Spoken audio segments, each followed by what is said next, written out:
you, my people. Now God bless you now. A link have been posted. I just posted the link. Click on that link. Join us right now and let's talk. Thank you. I know they do competition with anybody. If I offend you, forgive me. Show me love. Go to biza. Kama bara walo ninu ife kan akanbi. I know they do competition with anybody. If I offend you, forgive me. Show me love. I go show you love. Kama bara walo ninu ife kan. But I know they do competition with anybody.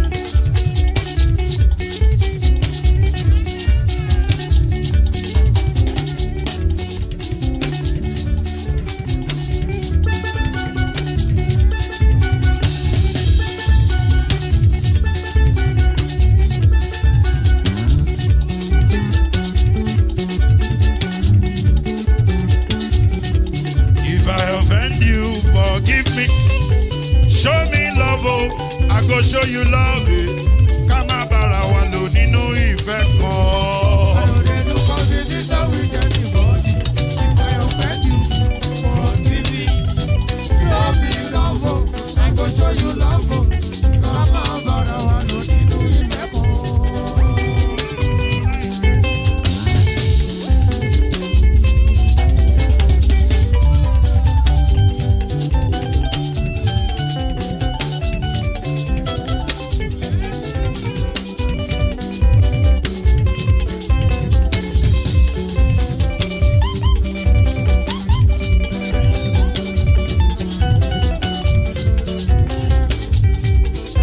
They do competition with anybody. If I offend you, forgive me. Oh, tó bá ti sanwó fún Ṣẹ́gun Nàbí o, ẹ fẹ́ jókòó. Alákọ̀bí Ṣẹ́gun Nàbí. Alákọ̀bí Sábà Mẹ́la. Anybody? Any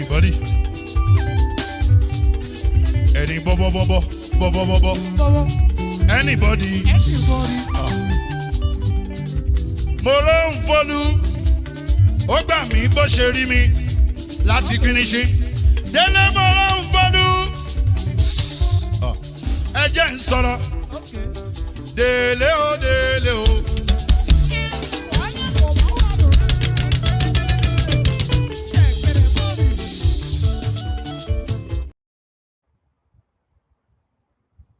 All right. Thank you very much, my people. We're back again. I can see I already have a couple of people in the backstage. It is some reactions here. The previous reactions to Tinubu's and the court cases. Let me quickly take here. Nigeria Judiciary should, as a matter of great public interest and to regain their bad image, allowing justice to prevail from the outcome of the last general election. Okay, and you can see another one. I don't believe that APC has any evidence of accusations against LP. I'm waiting to hear Lamidi Apapa, who is their agent in LP, can't bring anything against Peter Obi. Okay, INEC did everything within its power to frustrate these cases. That's not good for a public institution. Okay, and another one, but people should ask why this drug baron has many controversies around him. It means he's a corrupt human. Okay, another one, Tinubu, return the mandate you stole. Okay, let's go to reactions concerning Asari Dokubo. These are reactions here. Why Yanga they sleep? Trouble carry kuru kere leg. They look for trouble. Where they sleep? Jejeje or jelele, I don't know. Okay, even his partner that had more sense than him is trying to caution him, but as a mumu man, he didn't listen. Yeah, because on that particular video, I believe that was his wife trying to stop him not to show those tools he was trying to show earlier on. Okay, yes, leave that man. He's not making sense, but one day, what he's looking for, he will surely get it. Okay, another one is here. What a man. I remember how this same man was boasting about his Igbo roots and how Igbo blood run in his veins. So what has changed? Idi Abali Kolo, I don't know what that means. Okay, let's move on. Casey said, most times people forget there is law in the land. Get ready for the law when they come for you. Okay, let's move on. Superstar said, oh my goodness. And the DSS are watching this man. What a country are we in? Okay, I have another one. Your DSS not go see this one now. Okay. Yes, Bridgestone said, see this man. You they very funny. Now tools way men they get on a steady name. You they use boast for social media. LOE, laugh. Okay, I move on. When a security is being captured by politicians, they lose respect and regard. I'm sorry for all Nigeria security. The last one here is from Chris Whelan. He said, my goodness, I miss General Abasha. This fellow would be cooling down somewhere under the bunkers. So that is it right there. But meanwhile, I had to bring this here for you guys. So the Ohaneze films at Asari Dokubo call on DSS to arrest him within 48 hours. So I'd like to put this on the screen. Let me quickly read this right here. Yes, thank you very much, my people. Like and share. I can see the like is not encouraging at all. We currently have 253 likes. We have over 800 people watching us. Please, can you press on the like button, my people? Where the remaining 600 people day? Make una press on the like button. We currently have 256, 260 now. Let's take it for at least to 400. That would be nice. God bless you all. Okay, let me quickly take on this article here. As you all can see, we give Nigerian DSS 48 hours to arrest Asari Dokubo over open threat to Igbo unless he's working for President Tinubu or Aneze Films. Okay, we will take it from here quickly. As you can see, the Ohaneze Youth Council, OYC, the youth wing of the Southeast Apex social cultural group Ohaneze Indigbo worldwide, has accused the President Bola Tinubu-led administration of sponsoring terrorism against the Igbos in Nigeria. This was made known by the national president of Ohaneze Youth Council, OYC, Comrade Igboayaka, while speaking to the newsmen in Abuja on Thursday. Then I continue. He's saying the group call. Hold on, guys. Hold on. Just try to take all this stuff out of here. All right. The group called the attention of the general public to a viral video of the Niger Delta militant leader Asari Dokubo and his provocative statement against the Igbo few days after meeting with the president. The statement read in part, recall that in a recent video clip that has gone viral on social media, the notorious ex-militant Asari Dokubo was seen threatening to kill, exterminate, and murder all the Igbos wherever they are, found just few days after being hosted at Aso Rock Villa by President Bola Ahmed Tinubu. Unquote, as we have waited patiently after 48 hours of Asari Dokubo's threat to kill the Igbos with fierce ambition as displayed in the said viral video with AK rifle, it is most unfortunate that the said Asari Dokubo is yet to be apprehended and or prosecuted by the State Security Services, DSS. They continue, unquote, without missing word, Indigbo are quite convinced that Asari Dokubo's visit to Aso Rock Villa is an orchestrated meeting to further the ugly marginalization of the Igbo and subsequently stamp them out of existence, as well as ensuring that every perceived political opponent is eliminated, Igboayaka revealed. Unquote, it is obvious that the effrontery and or the boldness of Asari Dokubo to have threatened the Igbos while brandishing hard military wares and or weaponry like AK blah blah blah rifle is clearly smacked of a strong secret approval of the Mr. President Bola Ahmed Tinubu. Unquote, continue. The above is a vivid sick post to a secret agenda by Mr. President against the Igbo Christian through the clan called Asari Dokubo. Unquote, continue. In our experience and to our knowledge that Asari Dokubo is a Muslim like Mr. President Bola Ahmed Tinubu, and the fears of Muslim ticket by Christians is actually for the avoidance of elimination of Igbo Christian, which Mr. President, instead of assuaging such fears, has rather commissioned Asari Dokubo with all the paraphernalia and all requisite protection of the federal government to intensify the fear and murder, the Igbo comrade Igbo Yaka asserted. Then we continue. Unquote. If the Indigbo wait for another 48 hours without Asari Dokubo being arrested or prosecuted for act of terrorism and be jailed, Indigbo would be constrained to have no other option than to gather all forms of sophisticated weaponry for the self-defense to avoid being stamped out of existence in their prime by agents of darkness called Asari Dokubo at the support and or behest of the President Bola Ahmed Tinubu, the statement added. Okay, my people, not be smart, you know, because if you see on this letter, a very, very strong one. Enough say, I've talking about they say, person way una push, now go push them reach war. He go fight back, oh. Because some of them now don't say Igbo people say they be mumu, they not get sense, right? And when they push them, they go, they push them, they go. If you now listen, since this campaign start, before Peter Obi come with this election and everything, Igbo people are the most quiet people in Nigeria as of today. Some of them we get so much hate for una heart, not go talk the truth. But I have to say it how it is. They are very, very quiet. In fact, if you see the continuous intimidation, suppression, and oppression, the insult and everything that is currently going on against them right now, sometimes you might even think, say, these Igbo people are now so not quiet. What is this up?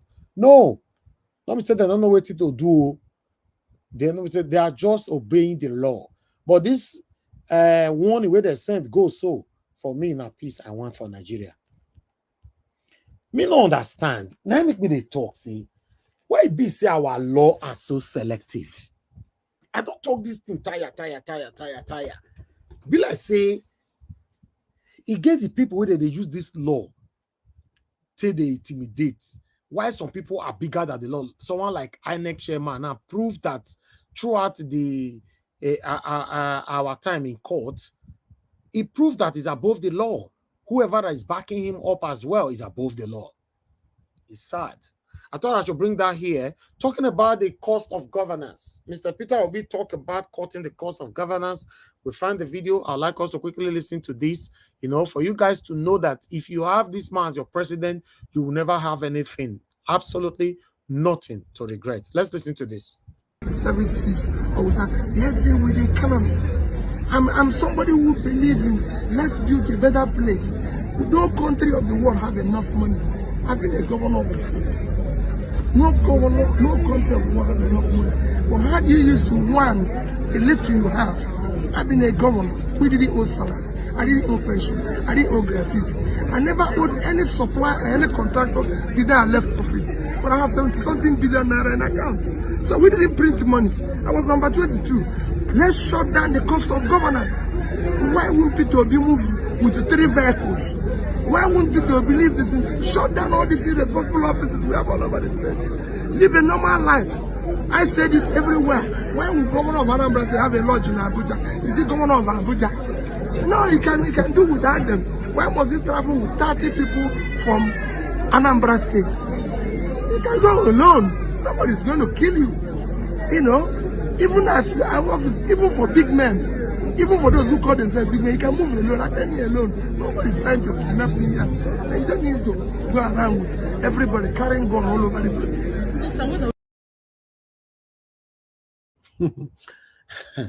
Now, wow. All right, guys. That is all we have for you today. I appreciate you all. Before we start hearing from our people right here, continue to press on that like button, my people. Help us to share, hit on the dollar sign, support what we are doing here. We are going for a quick break. When we come back from this break, then we start hearing from our wonderful panelists. I can see, okay, Engineer Ken, you're back again. Wonderful. Okay, I've already added you in. Okay, guys, let me go for a quick break. When I come back, we start talking. God bless you. You are the pillar that holds my life. You are the pillar that holds my life. Master Jesus, you are the pillar that holds my life. Lily of the body, you are the pillar that holds my life. You are the pillar that holds my life. You are the pillar that holds my life. Lion of the night, you are the pillar. Chickadee, you are the pillar. Daddy, you are the pillar that holds my life. Lion of Judea. You are the pillar that holds my life. Walk anywhere. You are the pillar that holds my life. Hey, yeah. Master Jesus, you are the pillar that holds You my are, life. you are the Master pillar. Jesus, you are the pillar that holds my life. I said, Jesus, unibu kalabati sinduwe. Nibu kalabati sinduwe. Ojo biete, nibu kalabao. Nibu kwa kalabano. Nibu kwa kalabati sinduwe. Ojo biomi ko nibu kwa kalaba. Chika nije nibu kwa kalabao. Nibu kwa kalabati sinduwe. All right, my people, I appreciate you all. Thank you very much for joining us. Good morning, good afternoon, good evening to every one of you right there. One love, please turn on your camera.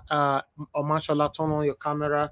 Let me see who's behind those requests. Thank you very much. Before I ask you, allow you in. Okay, mashallah, that was wonderful. I can see right now. One love, I'm waiting for you, to do the same. Thank you, my people. Continue to press on the like button and let's listen to our wonderful people right here and take it from here. That is all we have for you for today. Okay, one love. When you are ready, you can turn on your camera. Then I'll accept you in. Okay. Let me go on to the first person on the panel today, which is okay. Yes. The first person is Madam Patricia. I will just hold on, Madam Patricia. We're together, so I'll come back to you. Okay. Let me quickly move on to Mr. Chuks Obibweze. Mr. Chuks Obibweze, if you are there with us, good evening to you, sir. How are you doing today?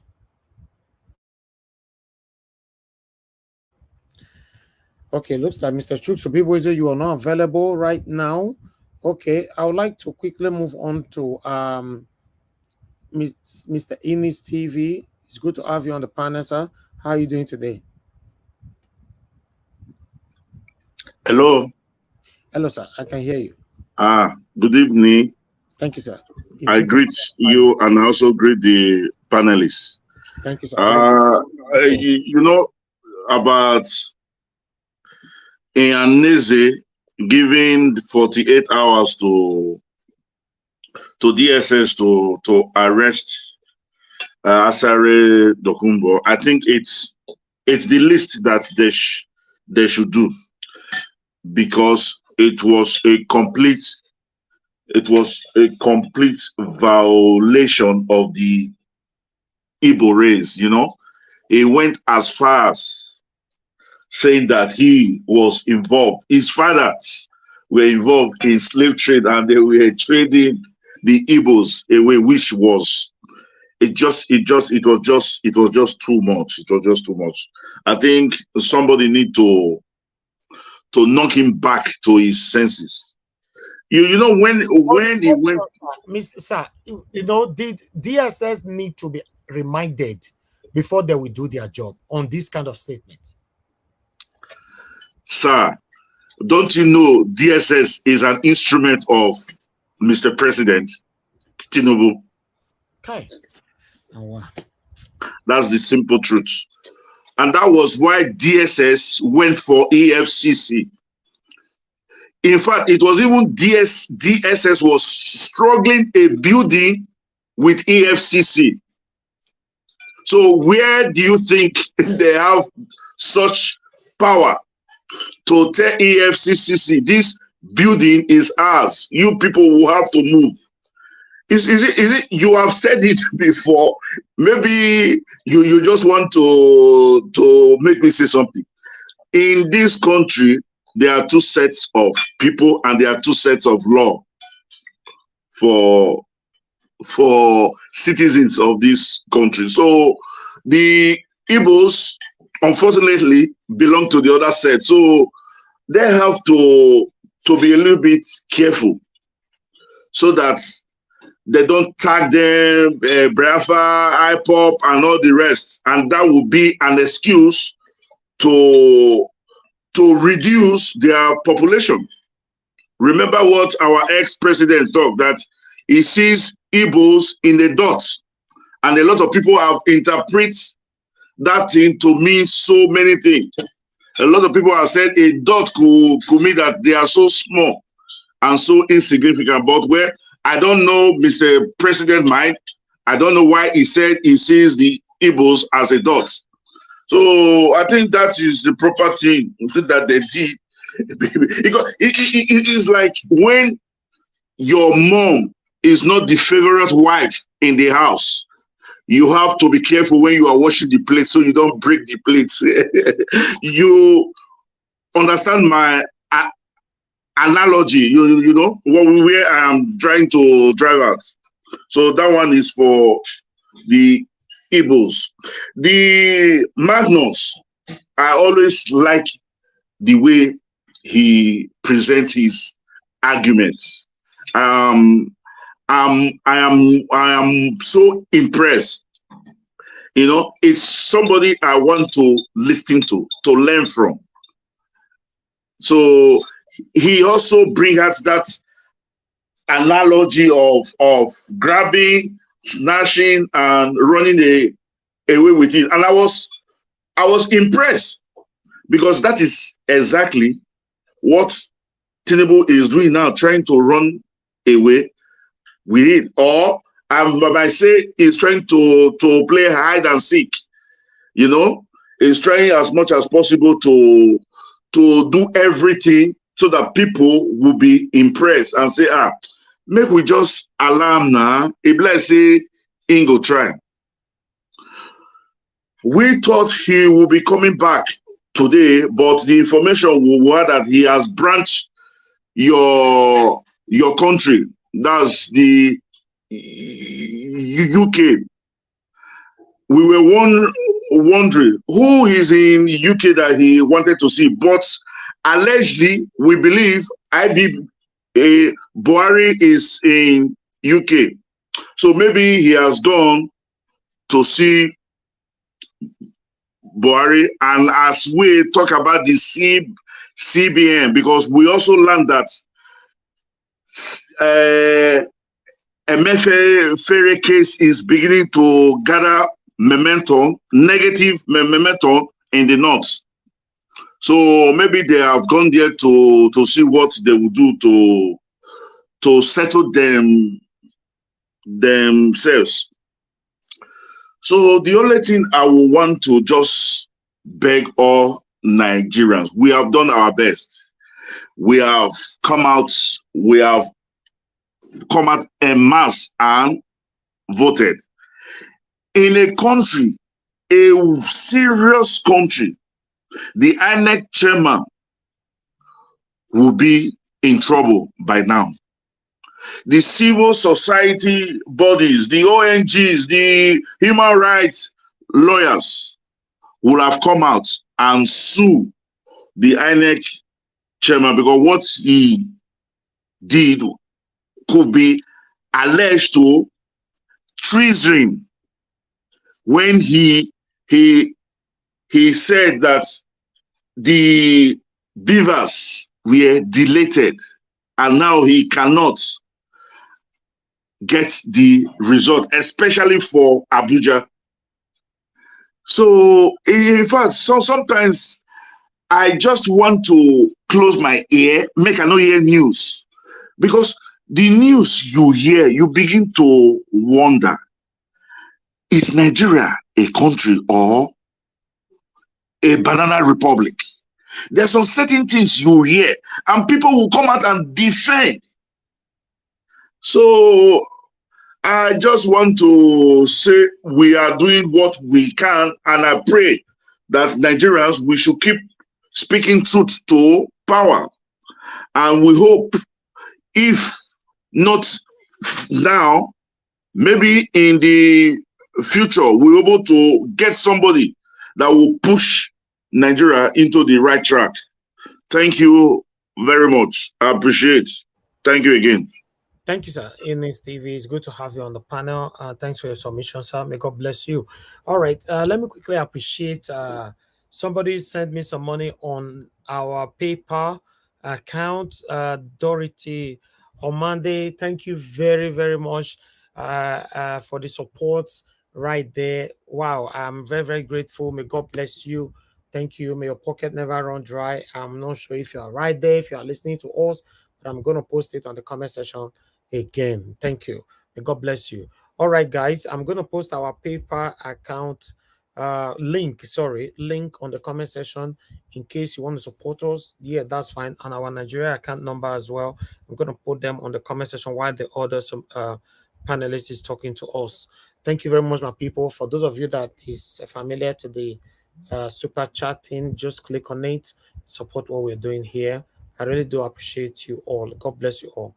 All right. Let me see if Mr. Chuk People is available for us now.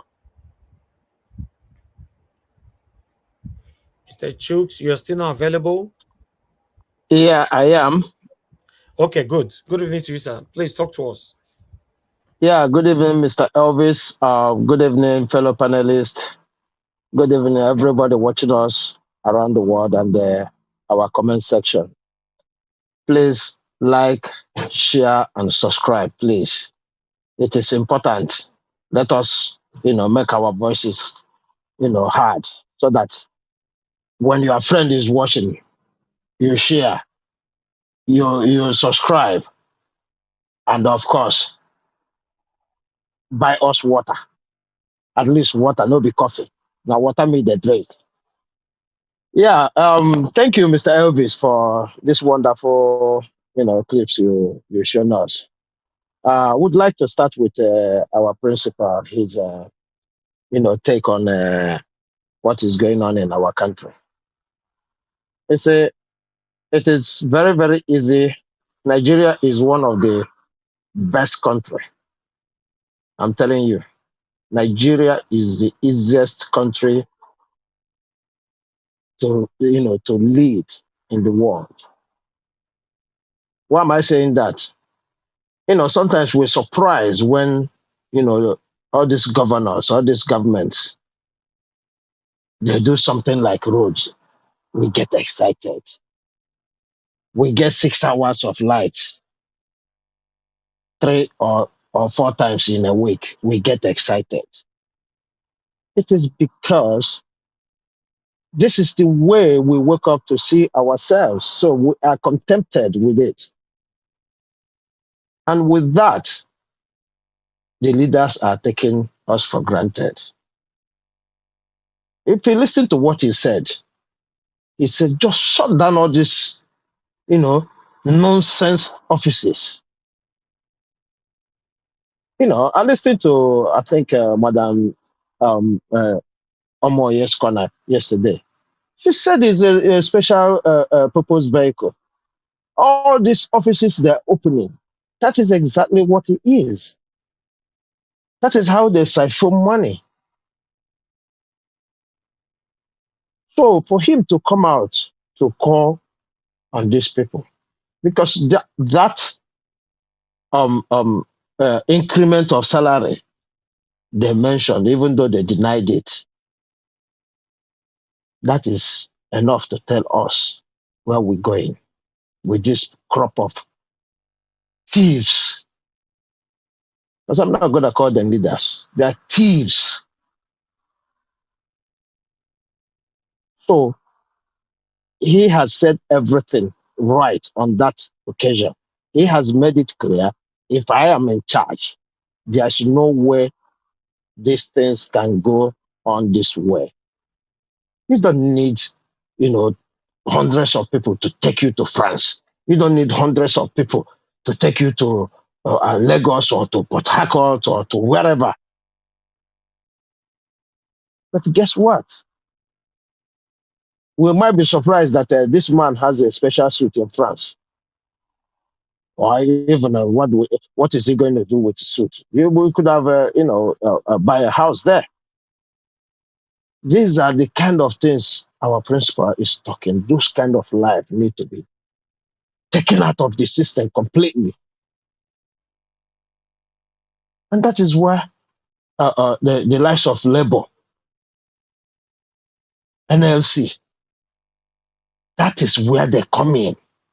They need to stop these people from, taking all this money and doing nothing with it. And yet tell us how much we get paid. And we don't tell them, or no one asks them to tell us how much they get. So he has spoken well there. And I hope Nigerians are listening. I hope they are listening, because he always come out with big points that changes the whole narrative. He's done it again. And that is why people like us are calling for him to lead. We need to come out of this quagmire completely. Yeah, we'll quickly go on to the videos of Asari. They say this is not the first time, he's been doing this kind of thing. We saw him during 2019 election. Exactly the same kind of, attitude. And, because the other side was doing what they are doing. They don't want nobody to question them. They allow that to go. Again, this very time, he come up to threaten people. And yet, we haven't seen the police. And this led me to continue to ask the question about this election. Because in the same country, as long as they said there is glitches, the security forces, because this is a national security. Election is a national security, for Christ's sake. Some countries lock up their borders when they are doing election. And I've asked that question over and over again. Nobody has ever answered that question. Why did our police not go into investigation to know what is going on? What went wrong during the election? Right now, this one is staring at their face. And they need somebody to remind them that this is a threat to national security. And we talk about DSS. We talk about all agencies. None of them is reacting. This is the same man who opened up his mouth to say that our military is weak. And nobody has touched him. I don't expect anybody to touch him if I'm going to be honest. Except something change quick. Because what they're trying to do is to provoke. When they provoke, they have reasons to turn on people, their machine. That's exactly what they're doing. And this person who is in Aso Rock is aware of what is going on. Let us not make no mistake. He knows exactly what they are doing. That was the discussion they had. That was the discussion they had. Go and provoke them to give me a reason. We are watching. We are watching. Because the more I see this video, the more I reason. And my reason is not far-fetched. This is exactly what they discussed. Then he went to see him. He went to see him. And after, he sits under the seal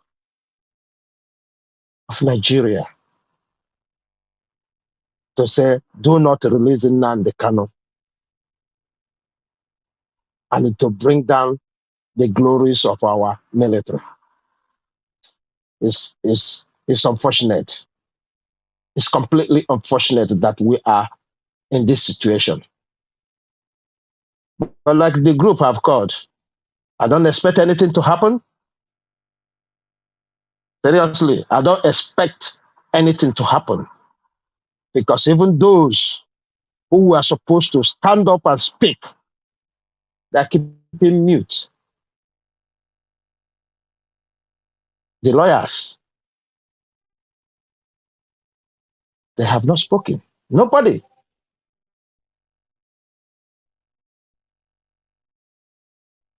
And we're all watching. So I'll quickly go to Magnus Oraka. I say, that man he is always on it. He have said it as he is. No matter what they do, they cannot escape this one. They cannot. He's been on it. He has said enough about Asari and Nigeria in general. Because all these things we are saying, and that is why I'm very, very happy. If you go on spaces right now, people are speaking. When we hear, we don't know. Most of us, if we stay on our own, we don't know what is going on. But these people, they're all over the place.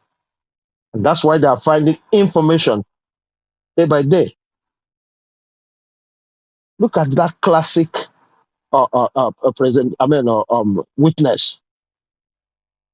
That is how everybody is doing their own things. It doesn't matter how big it is, but everybody is contributing. So I say once again, Magnus Oraka, keep it up. You have fans. You have fans in Nigeria. And when Nigeria become good, people will talk about you. People will talk about you just as we talk about all the obedient, both those who sacrificed heavily throughout the journey.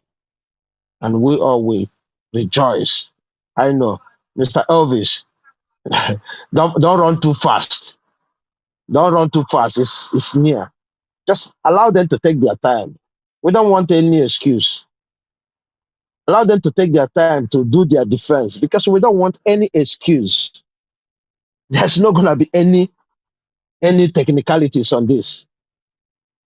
The evidence on ground is so overwhelming that there's no technicalities in every angle. And if we notice, even the likes of Atiku are learning. Look at the extent they went to subpoena in US. That tells us something. Every Obi has bring innovation by force. The obedient. We have bring innovation by force. Look at the extent Atiku went to get this. And this shows that everybody knows now that nobody is afraid of the court. They don't have choice. I don't trust them, but they have no choice. They got to do it because the evidence is not on one channel. It's all over. There's no escape to this. And that's why they're going to beg in labor. Beg will be in labor's office. That is all they do. It's complete overwhelming for them. They don't know what to do. That's why they're buying people like that lady yesterday to come out and vomit the nonsense she vomited. They know why. They have come with threats. It didn't work. They have come with national unity. It didn't work. They have come with, you know, violence. It didn't work. Nothing is gonna work. Not even the judiciary. So, Mr. Elvis, calm down. Let them take their time. We don't want them to give excuse that they didn't give them enough time. If they want 2 weeks, we are patient. We didn't know how many remain now. We didn't know we're gonna go this far, so soon. So we are on top of it. Mr. Elvis, don't worry. You will you will rejoice. You will go to that holiday you want to go. I don't know whether na Nigeria you won't go. I've been na Cameroon, but you will go to that holiday. It's coming soon. Thank Thank you, you. sir. Thank you very much. God bless you, sir. I appreciate you. All right. Guys, make a press on the like button. Love God is my strength. Thank you very much for the super chat. May God bless you. Guys, continue to press on the like button. Help us to share. Currently, the like is on 360. Can we take that to 400? Just 40. We need just 40 more likes, to make it 400. Can I see somebody hit on it? Okay, wonderful. It's already 362 now. Continue to press on it. 363. Let's take it to 400. Thank you. If you can hear my voice, help us to press on that like button, the thumbs up, another name, and also help us press on the dollar sign, support what we're doing here. Let me take some calls before I come back to other people right there on the panel. Hello, Mr. F.A. Thank you very much for calling in. Good evening to you. Please talk to us. Yeah, Nigeria Watch, good evening. Yeah, thank you very much. Talk to us. Yeah, Nigeria Watch. Hello, can you hear me? Yes, we can hear you. Go ahead. Okay. Nigeria Watch, now Asari I want to talk to. Okay. Asari, now Hungry Lion. You understand, so bros? Wait till Asari Dokubo they do. You know why I like you, Wait till make you, Yeah. Why you be big celebrity today, Based on say you be person where be say you civilized, number one. And where you came from, Edo State. Edo State is a civilized state. You understand? So yeah. Asari, he dey fight for Ipele. You understand? So bro, Asari, I want to talk to you, so I be drummer like you. Asari, Seri Lebina, Ekpesu Basure. Asari, what I mean, Asari no level, Asari dey fight for Ipele. Seri Lebina, Ekpesu Basire, Asari, if you dey hear today. Asari, anything where you plan, now your head you take carry on. You don't feel spoil the full entire journey. You are a hungry man, and you go face on. You understand, so sir? Now Asari I dey talk to. Men and share this video, men hear am. Now he job man dey talk. Seri Yerimina, Ekpesu Basire, Asari Dokubo. Wetin I mean is that Asari no get level. Now hungry lion, now hungry man. You understand? They fight for Ipele. More than Asari, now everything we talk, now here they go take carry on. Thank God, and the video they go viral. You understand? So now waiting because Asari he not get anything just to fight for his stomach.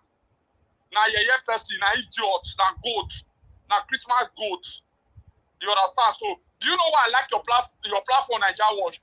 You guys are so not only me one. People they talk about you. You know you be person with this say, I don't know whether now school because you yourself you have to get your common sense. Because people something go your apple like the next thing. Hey, Nigeria people, Asari and they cause am with the just so. You understand? So you join that the Besu Basire Achari, you don't get level. They go interpret the way the Nigeria man they talk like and so you don't get level now, green man. You understand? Thank so you. bro. May God bless you, Baba.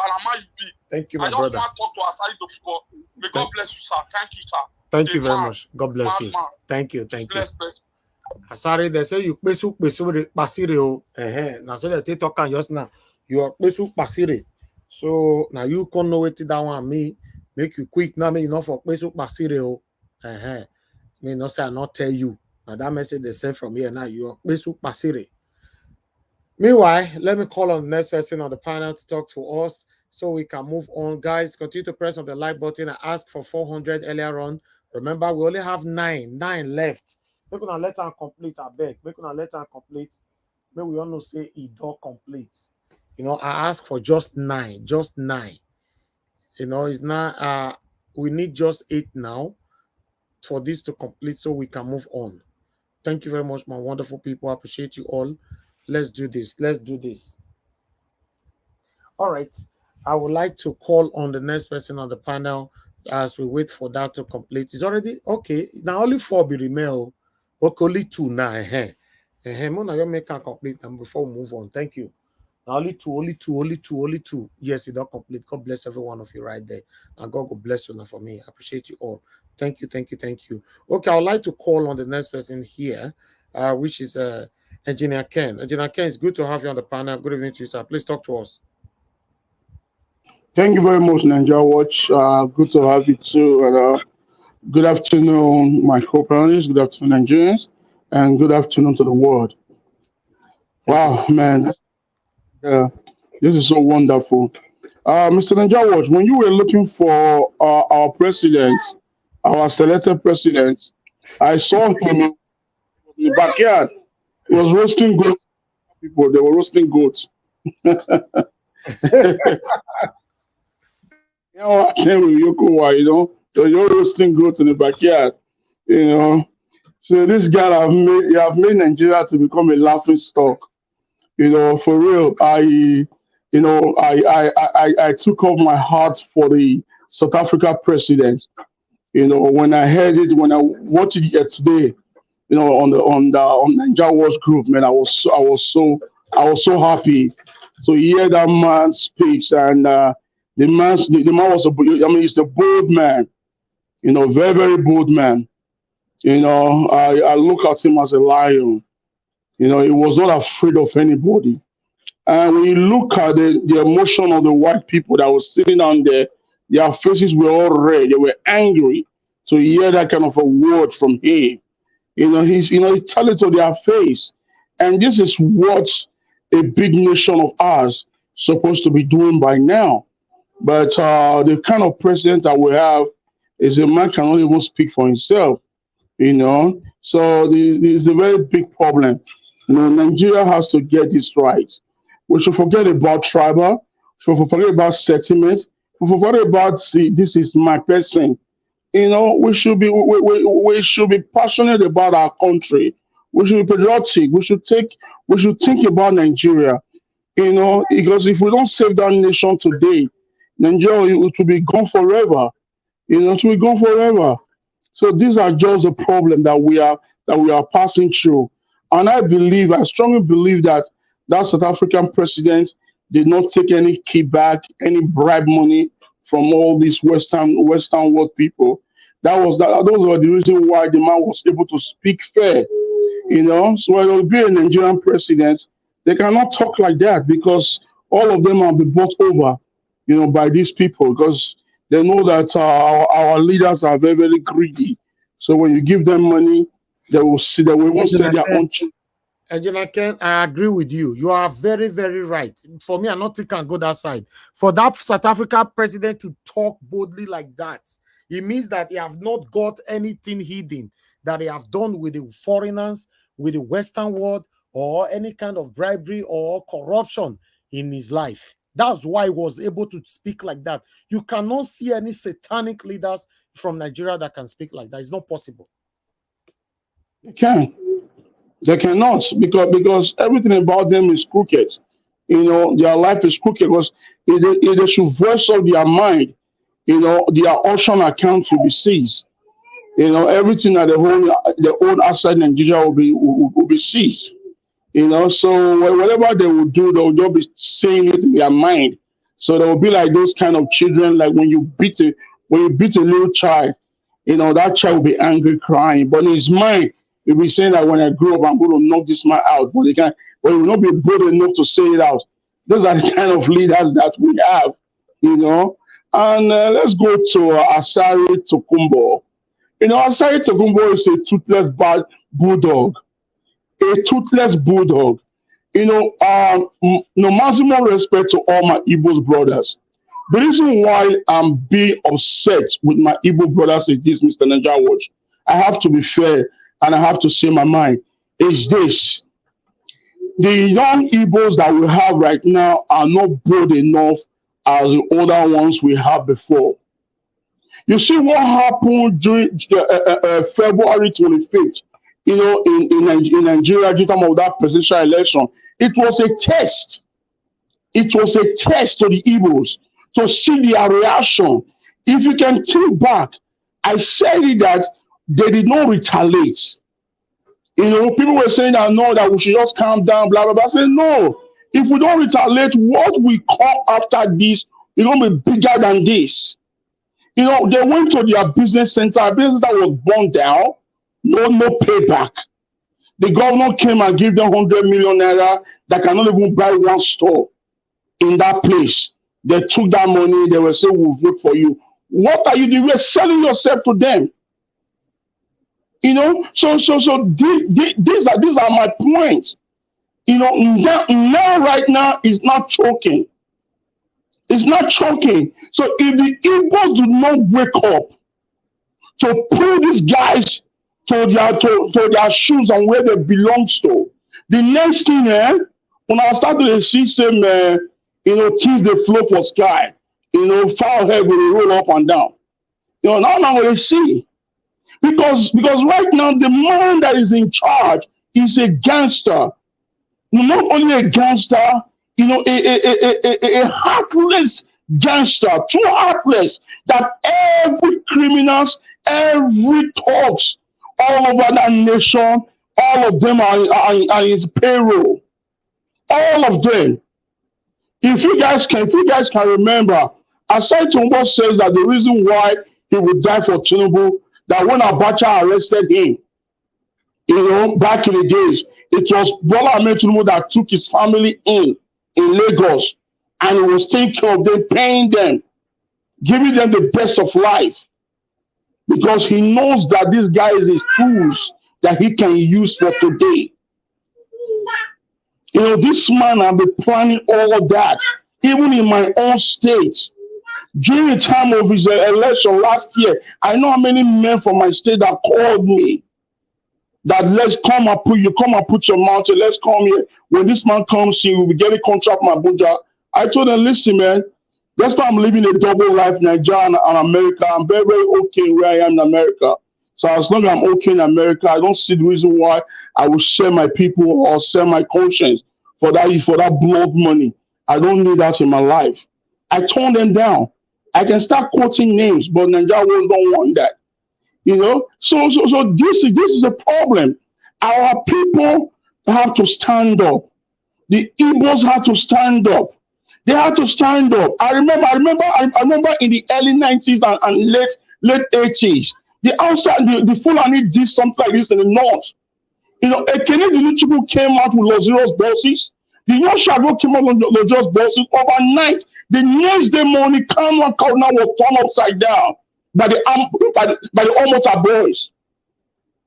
So these are the kind of things I want to hear again. So to be honest, Engineer Ken, sorry that I have to come in.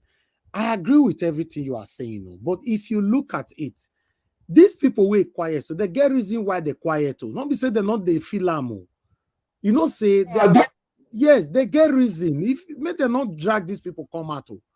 Nigeria not go free take up. It's the truth. Let them be so. There is not fear. You don't pass that level already. You don't pass that level already. You don't pass that level already. You know how many of them don't go? You know how many of them don't go? You know how many of them? You don't pass that already. If Iron Man no come out, these guys no go. These guys don't. See, your boss are the most fearless people in this world. They too fear. They fear die. They are all out to create sin. When that sin is set, you see them, they'll start running. They'll start running. Now they are doing with that. So they just keep quiet. They do more. If to say they act for those stores when they burn that time, you just say they for go Alaba, go to break their stores, go to break hand down. You know, that is the height of wickedness. That is the height of evil. That are evil, my evil. You know how many of the current loan? Those are tons of trillions of naira. Loans that are there. Trillions of naira. Now, when I watch it, I couldn't help it. I couldn't help it. That was why when I called him that very day, my guys were angry, but they not allow me to finish up. That's where I was driving to. You know, because they took give the time. They took those right now, and the advanced father going to for this useless Asari Dokubo go. He go Asari Rock. Asari Rock go misyan. After talking nonsense, then he came out and started saying what him and Tinubu agreed to. Then the GSS are keeping quiet. The police are keeping quiet. They all keeping quiet. A man has 80% in his hand. Sorry, manager was I don't know Facebook. You know, they all keeping quiet. You know, they're not doing anything. Why? Because the commander in chief is their godfather. Is their godfather. So if this man won't leave that seat, Nigeria will turn to wild west. It turn to wild west that the criminals will now be the author of the day. That nobody can say anything. When you say something, they will take you out. Right now, look at the churches now. Every 90% of the pastors, you know, that talked about this guy, but politics that kick against it, that have visions that this man is going to fail. All of them, because of fear that I don't want to die, they are not changing their stories. You know, all because of money. At the end, you're going to die and leave it. You will not take it to your grave. But what you're going to leave behind is your name. And these days, their name is worthless. They don't care about their names. Our fathers in those days, they will tell you, for you to mess up my name, I will beat you up, I will flog you, I will discipline you. My name is what I have. But nowadays, it's not like that. It's not like that. You know, we got to wake up. You know, our people are sleeping. You know, let the Igbos, let them wake up. When they wake up and stretch their strength, other people will follow up. Other people will follow up. Other men are ready. Other tribes are ready. But because that the light has not been shined to those tribes, you see them still dodging, they are still hiding, they are still cooking in their own space. But immediately that light shines to them, you see all hell to be out. These are Asari that is shouting here. I will say, Ezra. My brother, when he said, if you wrong, go Togo, wait there. You understand me? This guy go wrong. After you not say this man with big bellies I be wrong. He go wrong. All those I saw men that you are saying. This is not busting pipe. This is not busting share pipe or NAPC pipe or no, it's not like that. This one, when he said those men, they will cut, they will run, they will not fight against them. Because right now everybody is suffering. Everybody is suffering. Everybody. You know, a Titus fish. A Titus fish that is not even way up to £1 is being sold for 2,000 naira, 1,500 naira. The transportation, you know, less than five minutes transport, you pay about 500 naira to 1,000 naira for local transport. You ask me, how long can our people survive? How long? How long can they survive? You know, how long? Very soon you're going to see people selling their children just to feed. Oh, I have 7 kids. Let me sell 5 and feed the other 2. That will be the next thing. We're going to start hearing people are selling their children very soon because Nigeria have sold themselves to a demon that doesn't know his right from his left. You know, that all he knows is about everything about his life is how to obtain, how to steal, how to commit crime, how to sell drugs, how to do evil. Even his deputy is the boss of Boko Haram. And you see those white people, those Western world leaders They are all supporting them because that is where they benefit from. They will never support Obi because they know that if Obi comes in, all their crooked way that they use is sneaking out our oil, use is sneaking out our gold and diamond, use is sneaking out our California, from Sabisa Forest.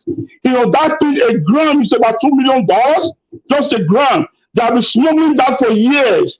They know that if this man comes in, every doors will be shut. Every doors will be shut. It will not be a property way. If you want this, you pay for it in a normal way. So they don't want that because they know that if a gangster like this is there, they will make more money to feed their country. That is it.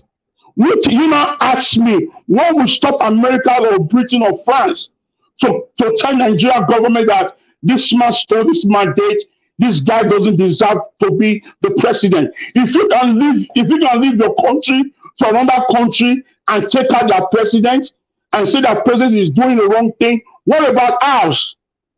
Mama Gaddafi was killed. He was killed. So if America can do that to Mama Gaddafi and NATO, what about Nigeria? The whole world saw it. The whole world was watching it. They all knew that mandate was stolen. They knew that. They know how many dollars that flew. They know everything that they did. I live in the United States. They can hear me. I don't fucking care because it is the fact. If they can take out Mama Gaddafi, why can't they take out this guy? And he has a criminal record in America. The worst record you can have in America is a drug record. It's a drug record. When you have a drug record in America, you're done for life. You're done. And that is what this man has. A drug record of billions of dollars. And they are welcoming him, singing his praises because they know that these are the only way they can loot more of our oil. These are the only way they can loot more of our gold and diamond, of everything that we have.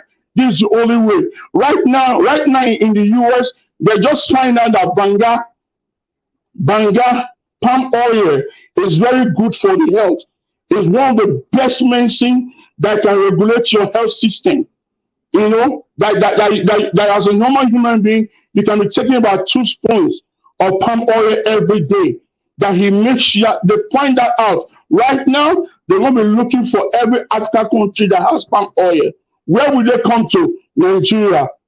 The best, the number one in the world. So the next thing now, all our palm trees will be banned for palm oil. So my brothers, man, Igbos, please, you guys have to sit tight and keep your heads up and wake up. If you don't do it now, it's going to be forever shut up. This is the fact. This is the fact. This is not about Nnamdi Kanu. This is not about any other person. It's about that race.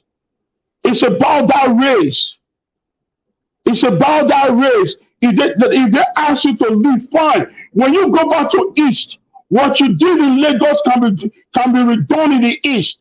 And the East will not become their economic power. Trust me, I know these guys. I know what they can do. If you visit any country in the world, no matter how remote that country is, if there's no an Igbo man in that country, pack your load and go. Pack your load and go. You know that country does not exist in this planet Earth. Because they can survive anywhere. I know you are hurt badly. You guys are passing through a lot. Dust yourself. Go back to your father's land. Rebuild it.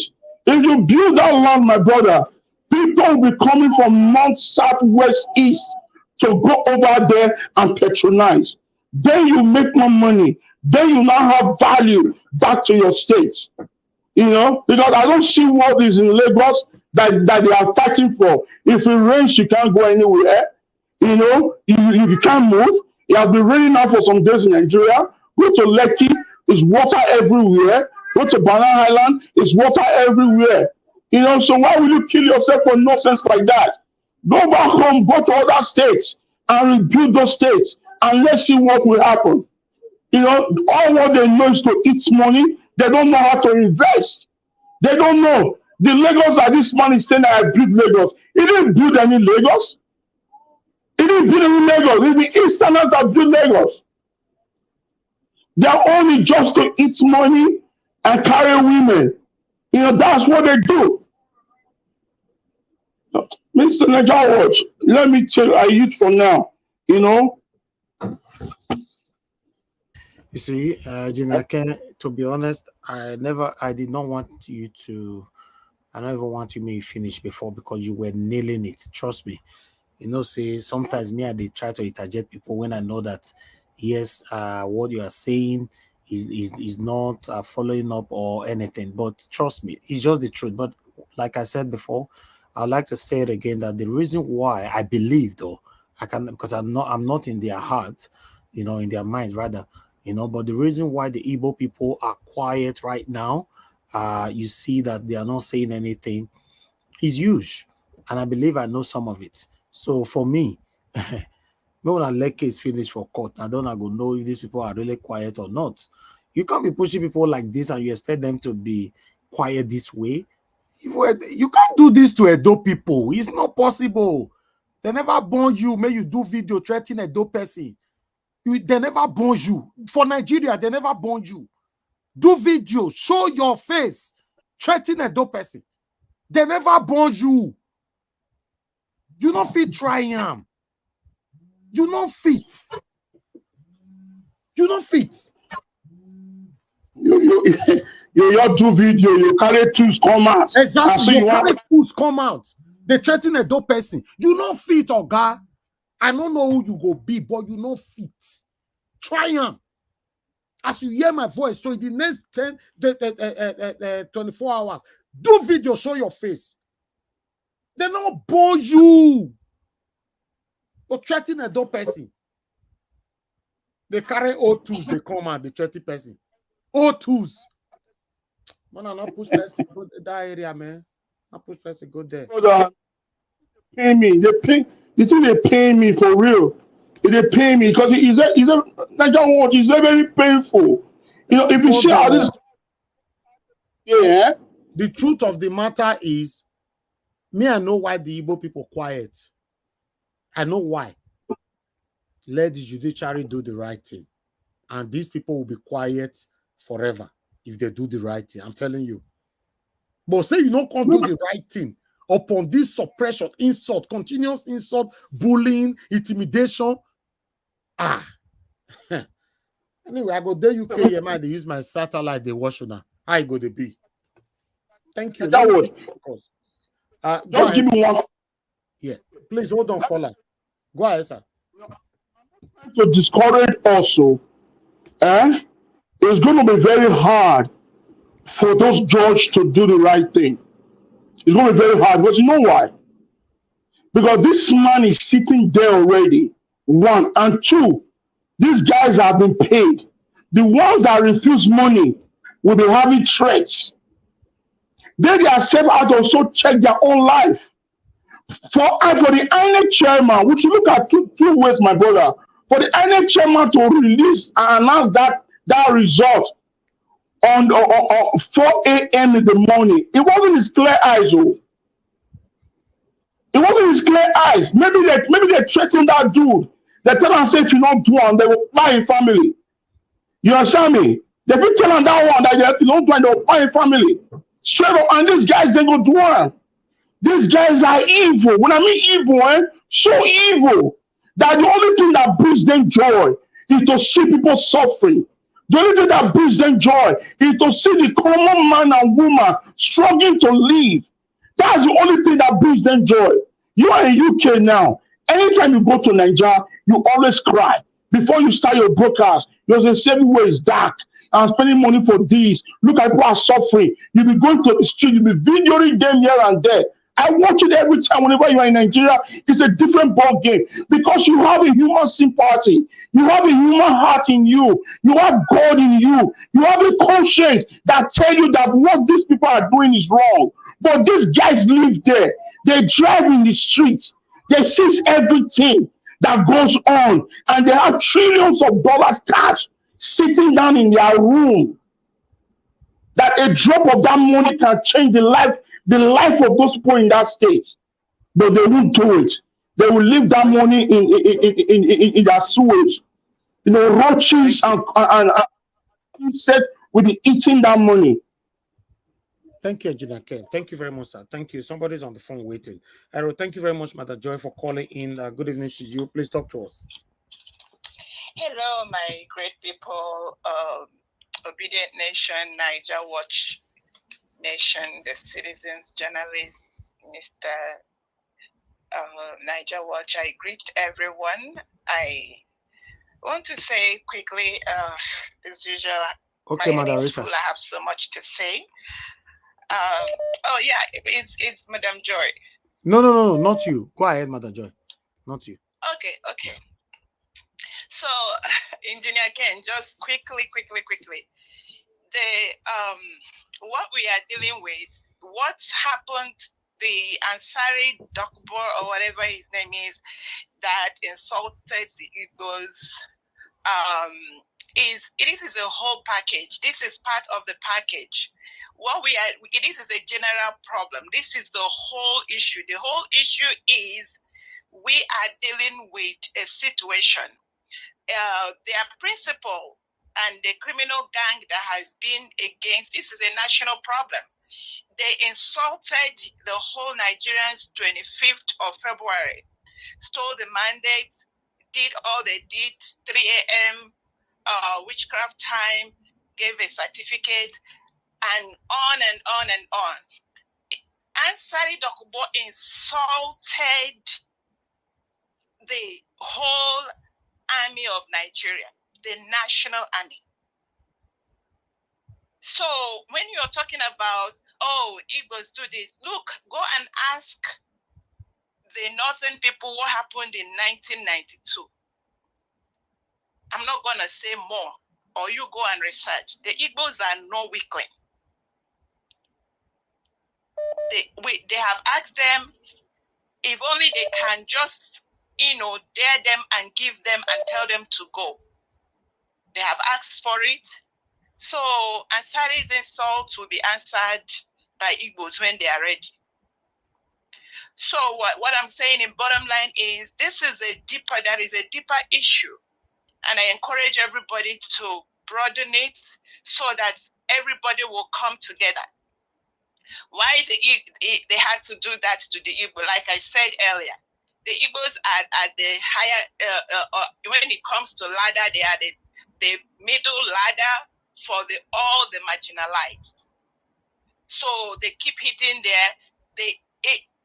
Let Asari Dokubo come and insult Edo people.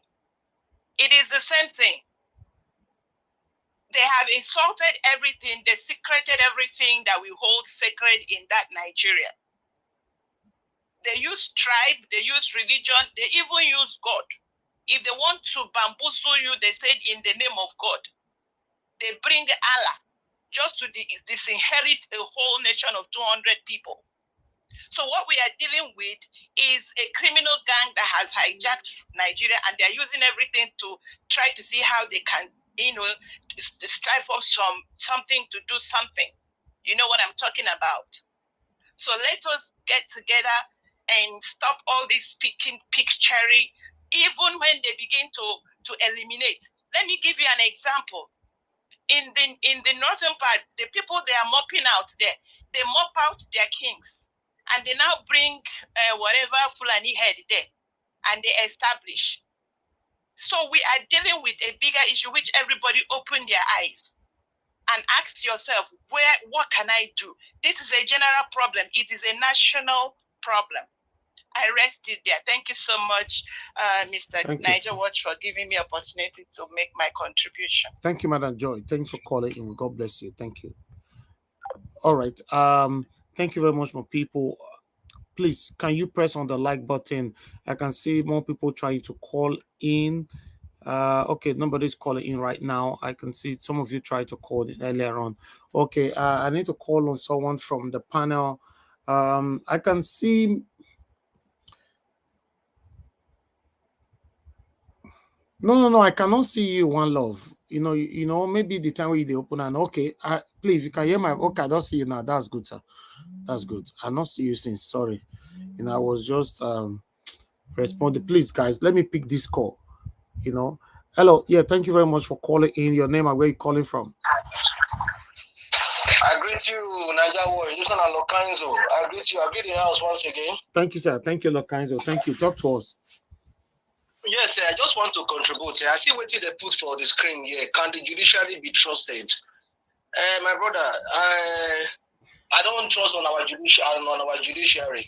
But the fact that they've already given power to Tinubu, I can't see Tinubu relinquishing the power. And moreover, what the caller before this, Madam Joy just said earlier on, that I don't trust it. I don't trust the judiciary. They can't. Now, concerning Asari Dokubo, we're talking about it's a secretion into the Aso Rock. You understand what I'm saying? Tinubu, for them to even invite Dokubo to come to Aso Rock and started vomiting those trash, vomiting those rubbish, and saying this to the Nigerian army. That one has finished. You understand what I'm saying? And since then, nothing has been done. My brother, sorry to say this, we don't have a country anymore. We don't have a country. Because when I see what is going on, my brother, when I see what is going on in my country, I shed tears. I shed tears. There's no Nigeria anymore. For somebody like Tokumbo to come into Aso Rock and started saying what he's saying, and since then it has not been picked up. Look at what he was saying against our Nigerian army, against the generals. When you have generals there, may God help us. Concerning the judiciary, they're going to threaten them. I don't see them delivering according to, because if you watch out what has been going on, it is glaring that the evidence is clear that Obi won it. Everything, the evidence is clear with what we've seen so far. But I can't see them doing the right thing. Thank you very much. Thank you. Continue with the good work. God bless you. God bless you, sir. Okay, let me come back to the panel. Callers, please hold on. I really need to hear from more people right here. Okay, let me quickly go to Felix. Oga Felix, are you there with us? Okay, you're not available right now, so I'll come back to you again. Let me quickly go on now. I'm here. Sorry. Okay, please Sorry, talk to us. Good evening to you. Talk to us. Good evening, my brother. I know say you could not call me since I just slept off. I'm sorry for that. Matter plenty for inside matter plenty for inside matters. So you follow I up greet with all the panelists. yeah. I greet all the panelists, comment section, our viewers worldwide. Please like and share the broadcast. It's very important and essential to us. Please, for the betterment of the country, support the broadcast with $sign. Please, we are pleading. I'm pleading on behalf of the Niger Wars group. Let me start from Asari Dokubo. Asari of 18, I've always said it, I know he came to speak about him, the full meaning of his name. When they are talking of tribal bigotry, hate speech and others, treason and others, the judicial system and all the forces, army, soldier, navies in Nigeria. I said it the other day when he talked about the force that they are responsible, the generals. I asked if it should be called for questioning to come and give them the names. What Asari said, I'm against it totally. I pray to the God and the gods everybody serve in the country. Asari history will be worse than that of Sarawiwa, because I don't see him as somebody, I see him as an evil, because he's one of those evil cabals. Those political talks they use to destabilize the country, the Lord of Karma will catch up on him one day. Is guaranteed. I know that. He just came out Every day, they try to bring one or two things that will distract us from what we are fighting for the betterment of the country. We should stay focused, not to give them that much attention.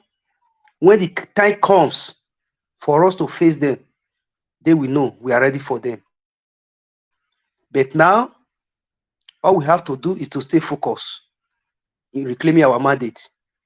When we reclaim our mandate, all the political talks, shenanigans they have been doing, they will know that we have them in our blacklist. Because he's saying that if not the British that came, he will be selling them just the way his grandfather have did. Asari have been selling Nigeria out right from day one, because with all the shenanigans during this past election, or all I know about him in the Niger Delta militant regime, he have been selling even his whole people, his whole Ijaw people, because he have no human sympathy, no human feeling in him. Then, for about Tinubu not making a speech in the conference they did in France, it's not a new thing, because what will the Nigerians expect? Person who have never attend any important meeting in even the peace accord in Nigeria to give a speech to the country, whole country, what will he have to say in the conference they have in France? After all, when those African presidents went to Ukraine and Russia to seek for peace, it was not part of them. It have never been part of them. I don't see it as a surprise, because person who cannot manage his whole house, how is he going to manage a whole community? That's for that. Then for the judicial system, postponing in June before they start cross-examining all the evidence be presented in their table. I'm not afraid, because the evidence they have in their table, they cannot cross-examine it in just 1 or 2 days, because it is a full container, well loaded and padded. They need more time to cross-examine it one by one by one. By so doing, they will know that these people are ready for us. If we made the wrong decision, hey, na heaven for them. I know what I'm saying. People keep it quiet. They say silence is the best answer. Give it to a fool. They have been calling us fools. Now we are paying them with their own coin. We are just keeping them quiet till the last judgment from the court. Then they will know if we are talkatives, we are fools, or we are warriors. We don't have to start talking now what we can do, what we will do, or what we will not do, till the last day, the last fight. If you watch a film, actor can never give up. Even though make boast, they make noise. He will keep on strategizing on how he's going to bring the boss down. That is what we are doing now. We don't need to make noise. Making noise is of no help, because if you start making noise now, the next thing, they will start coming for you one by one to distract the whole fight we have been fighting. We just have to stay focused. We just have to stay focused, because this country belongs to us, not them. You can't say the country belongs to 100,000 people, a country of more than 2 million. No, they say majority, they said win the vote. the majority, we will always triumph over them in the morning, in the afternoon, and in the night. Come rain sunshine, we are ready for this fight. We have started. No retreat, no surrender. I hit for now, my brother. Thank you, Mr. Felix. Yes, no retreat, no surrender. Thanks for your submission. God bless you. Okay, let me call on the next person quickly to talk to us. One Love, you've been here for long. This person, we enter screen. So I'd like to hear from you, sir. Good evening to you. Hi. Good evening, Mr. Heavis, and to everyone in the panel. I do hope everyone is doing okay. Thank you. But I was able to join and just listen to some of the videos you posted. This guy called Asari Dokubo. I think he's from the Niger Delta region. Um, I mean, I don't know. I really wish we don't have to focus on this guy because this is just a distraction, like you said before. It's basically just one of the tactics that they use, to try to distract us from where we are actually going. Um, if you look at basically what has been going on in the past couple of weeks, no one, I believe, what was it? Yesterday I was talking to a friend in Nigeria, in Abuja. I guess Channels TV and the other stations in Nigeria are pretty much not even focusing on the judicial stuff anymore. They are more on whatever is going on with Tinubu, and people are not saying, "Oh, he's doing okay, he's doing better. We should just let him stay there." A lot of people have lost hope, and they've pretty much moved on, and they are all focusing on the fact that this is basically what Obi said he was going to do, type of thing. But I think it's just a wrong mindset. That's just from my perspective. Because if you decided to say that, because somebody is doing something good according to your own observation or according to your own morals, because somebody is doing something good, whatever they use in achieving that aim, you don't really care about how they got it. They can steal, they can do anything, they can break the bank as far as they are doing something good according to your perspective. Then let's leave that person there and let's not care about the process. But the major issues that we have in Nigeria has to do a lot with the process, not actually the product.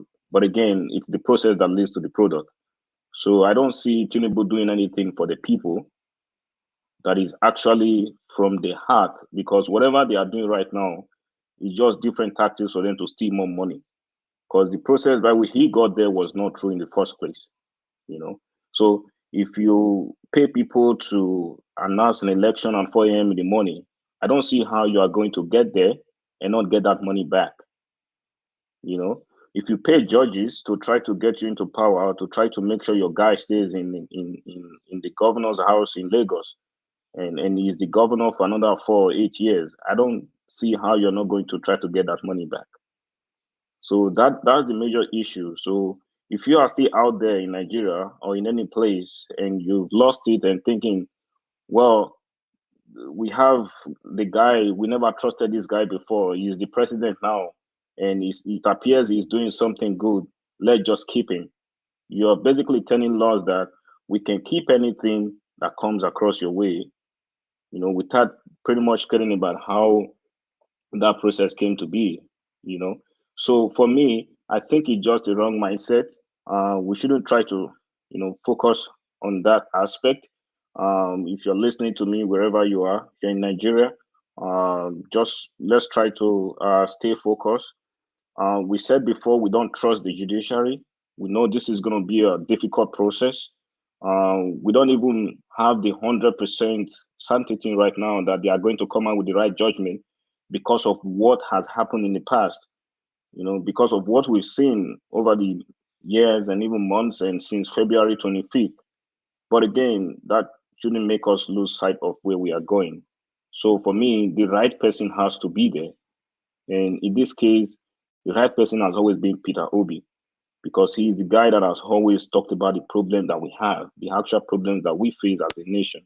He's the guy that has always tried to make us believe that, we can still work together without paying much attention to religion, to tribe, to the way people dress and eat and do stuff.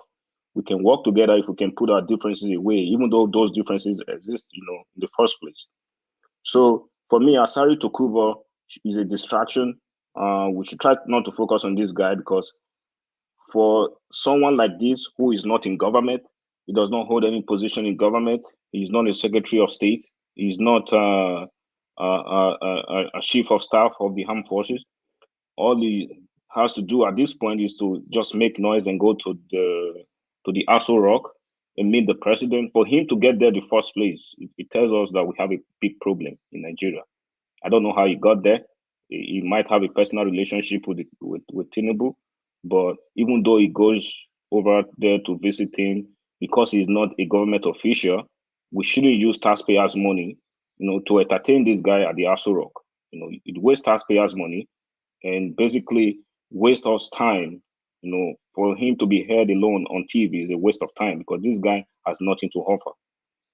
Now you can see that the justice system, it's pretty much broken. I mean, it has been over the years that for someone like this brandishing an equipment online, threatening other tribe that he's going to do this and do that to them, why a pastor, what's his name? I think Ushe Aigbe, if the same guy was trying to preach in Abuja with the same equipment, I think months ago, he was arrested by a police officer.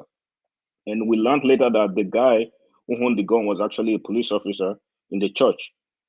It took them just less than 24 hours to pick the pastor up. But here we have an ex-militant who is out there threatening a group of people, a whole group of people, and nothing has been done. So you see where our justice system is going. It's pretty much rotting up and it needs to be cleaned up. The only hope we have right now is for the ones that we have left, these 5 judges that are sitting there, to do the right thing in order for us to start rebuilding, because we already have a house that is collapsed. And to the summit in France, I mean, again, we see what is going on. Just like I said before, you cannot have the right product without going through the right process.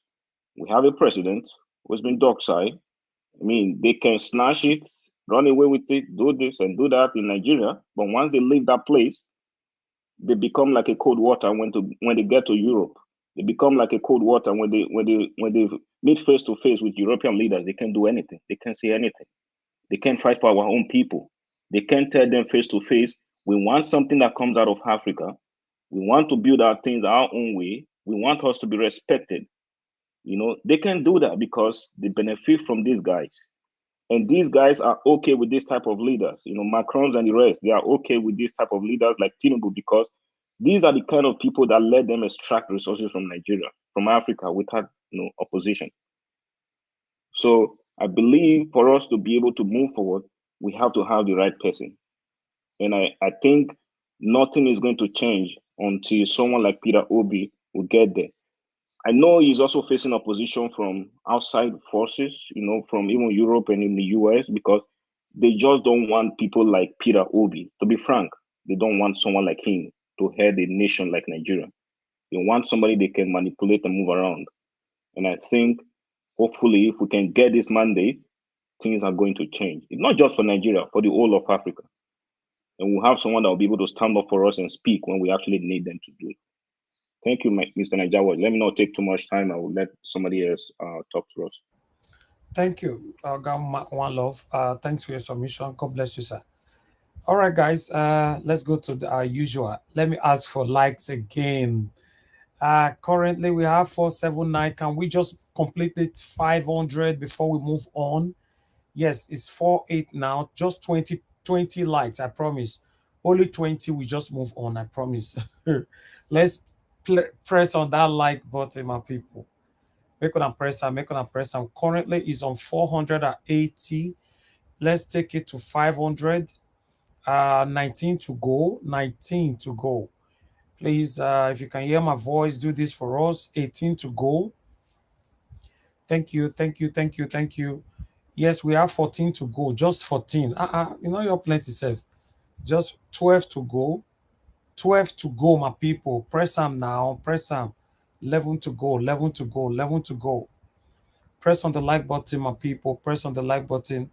Let's hear from other people. We still have lots of panelists that have not spoken at all.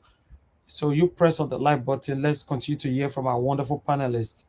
Press on the like button and help us to share, my wonderful people.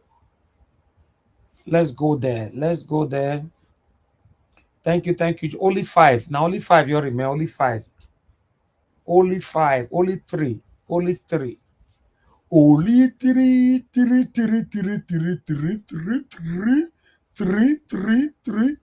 Yes, it's not complete. I gotta go bless you, my wonderful people. Thank you, thank you. God bless every one of you. We don't hit on that like. I really do appreciate you all. Okay. Yes, let's go on to Mother Patricia this time. Mother Patricia, thanks very much for your patience. It was deliberate not to call you. I would like to hear from you if you're available or you want us to continue to drive on. No, I'm okay. If yeah, I can speak now. Thank you. Oh, thank you very much. Thank you. Please talk to us. Thank you. Thank you so much. Please let's continue to hit on the like and share, and also the dollar sign. Very important, so that we can buy our leader here, Mr. Elvis, cup of coffee, so that he can be very, very happy to, that's we gingering him and peppering him with love. Thank you. Also, good evening, mother of all, mommy therefore. We thank you for all that you do for us. Wow, we have a lot here, but I'm just going to maybe speak on two or three of the topics that we raised here. Mr. South African president, I thank God that African leaders, they are waking up, that is a really, really a way forward for the African nation, through their leaders, to stand up to their responsibility. Prior to now, they were all being used as tools. None of them dared to face these people. But you see, sometimes when bad things happen, if you don't complain too much, you learn from the process, then you will see that it's a blessing in disguise. Because all these, their climate change, that they were trying to impose on Africa, even though Africa is producing only 0.3% of the pollution in the world, but yet they wanted Africa to take a drastic, direction from fossil fuel to this green energy, which the continent is not ready for. But they wanted Africa to do it by all means. But time proved that even they themselves that were pressing Africa to do that, they are not even meeting up with their own commitments to these same deals or these same ideas that they were trying to sell to the whole world. So the COVID-19 is where really the mask, fell off their faces for everybody to really see who they are and what they value. The COVID-19 is where Africans now knew that, oh, so really, we thought we were loved, we thought so. We didn't know that.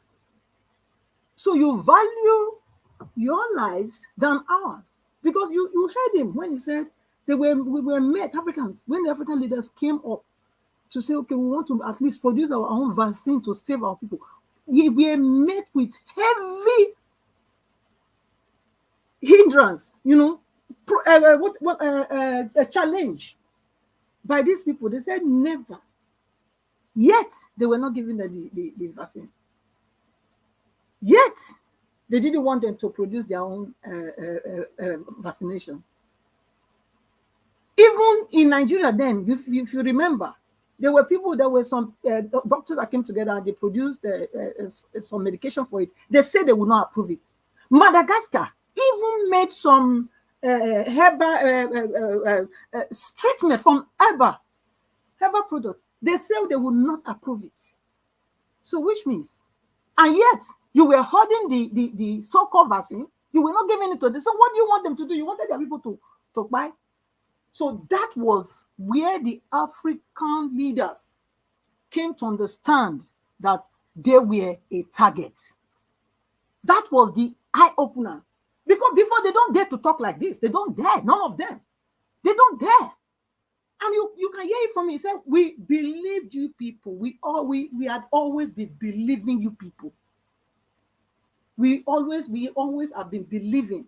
So it has come to the point now where they don't believe anymore because they talk, they don't walk the talk. All the meetings they are going every year using with the country's money to come to all this summit they are doing everywhere is just a way for them to keep, siphoning African money and nothing else. Every deal they say they will do, all the promises they make, this is how we will send you for this, do that. When they live there, nothing happens. And that has brought a lot of revelation to African leaders. And they are all standing up, speaking with one voice now and saying, no, we are not taking this anymore.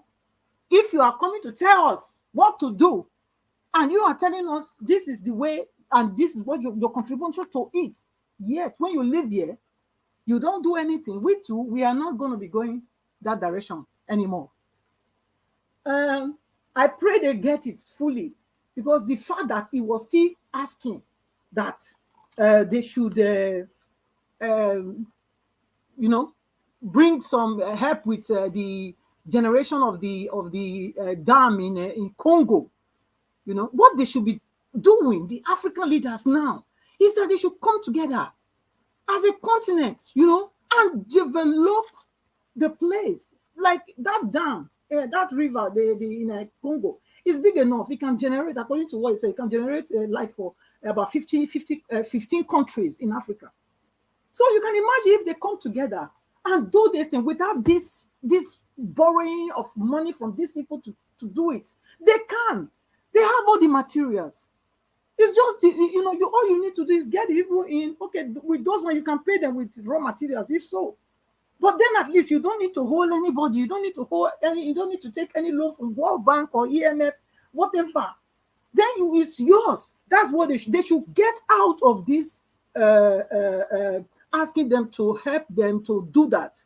Though he said they are not beggars, yeah, but at the end, what he said, I didn't really, that last submission of his didn't go down with me, because it was still like they're still indirectly saying we still need you to help us do that electricity project, So for me, it should have just not mentioned that. What he should have said is that we will come together as Africans and do something about our problem, and we will definitely be able to do. And if you want to collaborate with us, then we are open for negotiation. That's how you would have ended it. So that's my take on that. But otherwise, it did very, very well. It did very, very well, because now, which means Africa is starting to get it right for the first time. That's what it means. Because before, no, they don't dare talk like that. And you can see the whole atmosphere in the room. It's like, oh, how come? So this is like, oh, now we've been caught. So I just pray they don't go and plan for him, because whoever speaks like that, we know what happens. That's what Gaddafi was for. Gaddafi was not taking any nonsense from anybody. He was there to tell them, no, it's trade by barter. You bring your goods, I give you my goods. Don't come and give me any paper thing. I don't need it. So that was why they toppled him, and we know the story.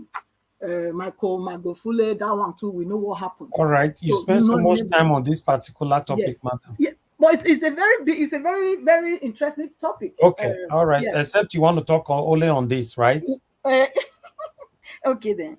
Let me just. Should I still go on, or should I just let it be now? No, you can quickly touch on the Asari Dokubo. Asari Dokubo. Oh my God. No, I think he's a confused person, honestly. He's a very confused man.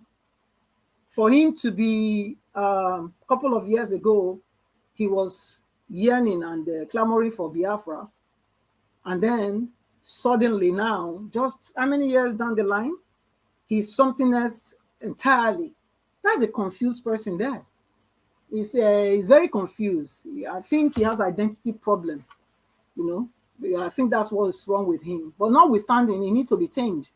He needs to be brought to book. You cannot just go like that and be threatening people, no matter what he think he is. Yeah, the DSS need to do something with him, and if they don't, then of course, I believe something will definitely have to happen. Something will have to give, because he cannot just make such threats and then he's walking free. He's a civilian, for crying out loud. So the DSS, these are the people they should be going after, but they are not doing that, which is not acceptable in a country like Nigeria.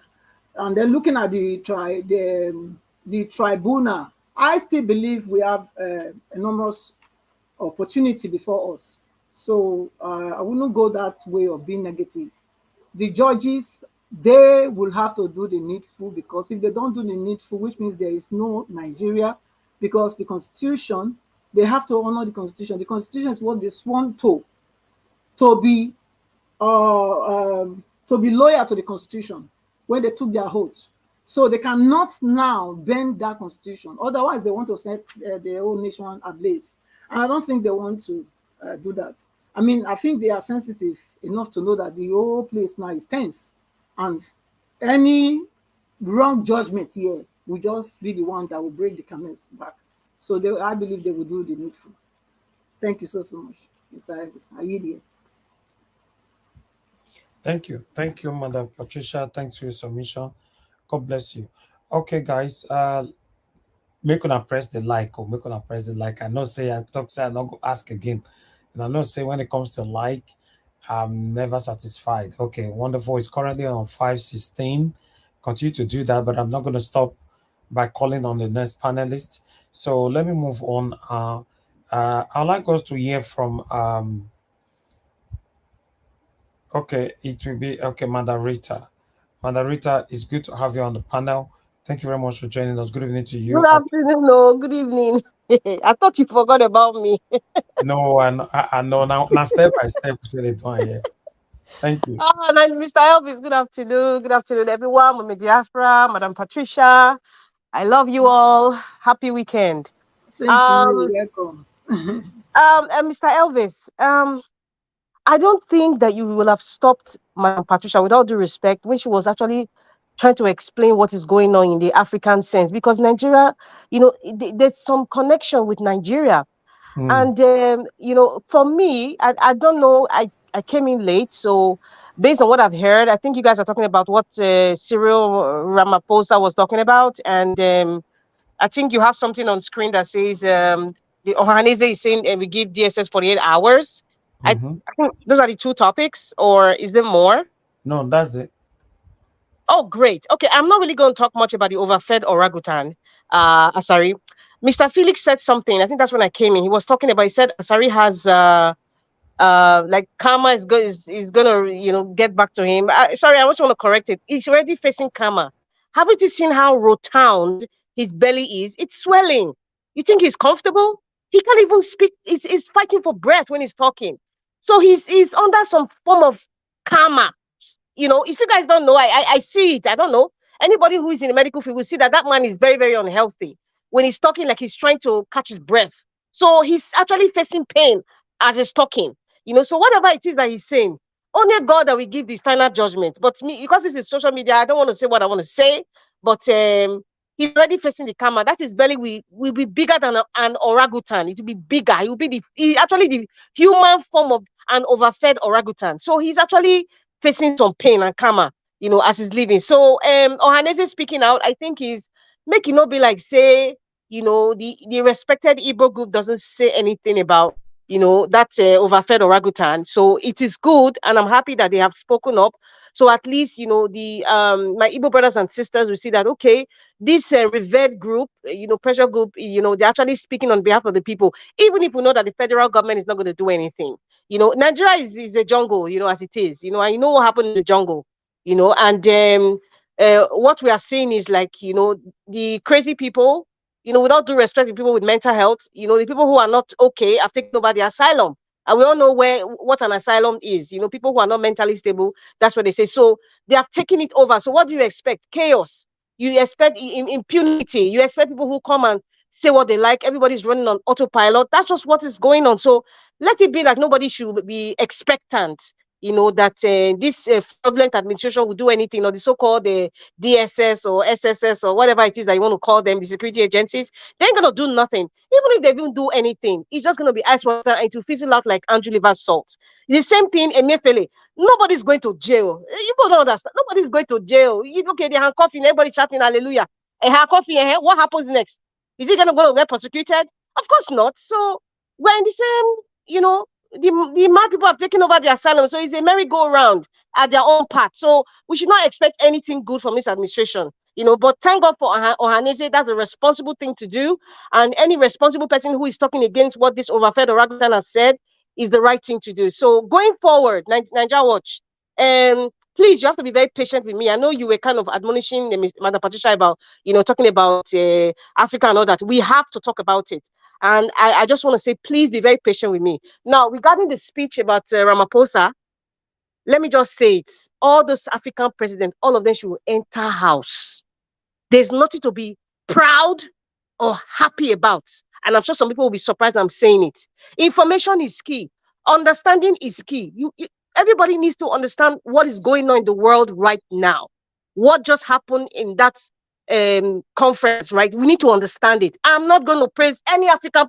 In fact, all the African presidents have been a disgrace, and they've been a pain to Africans.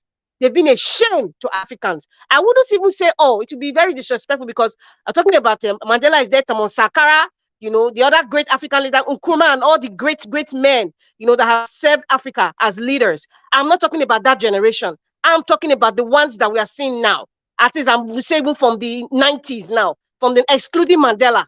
If you see what the nonsense that they've done, they have made Africa seem as if they've lost their sense of esteem, their sense of worth. That's what we are seeing. So I admonish everybody, do not praise Ramaphosa or the rest of them in that gathering. Tell all of them to enter house. They're a disgrace. And why do I say so? Nigeria was, please, everybody be patient with me. I'm sure everybody has heard what they call the Group that is part of the mercenary group, within this Russia and Ukraine war. Let it be known, this Wagner Group have over 60 companies with different names. So you and I might be doing business with a company. You don't know that company is still under that Wagner Group. And where is their headquarters? Russia. Who is their leader? Putin. Guess what? Wagner Group is not just the mercenary work that they do. In return of what they want to get from raping and doing committing all sorts of atrocities, is that they will take 25% of every region that they win for you. And that is what even Assad did in Syria. But going back to Africa now, let it be known, Wagner Group is in Central African Republic. Wagner Group is in Sudan, where they are fighting. Wagner Group is in Mali. Wagner Group is in Burkina Faso. Thomas Sankara will be turning in his grave. Wagner Group is even in our neighbor, Chad.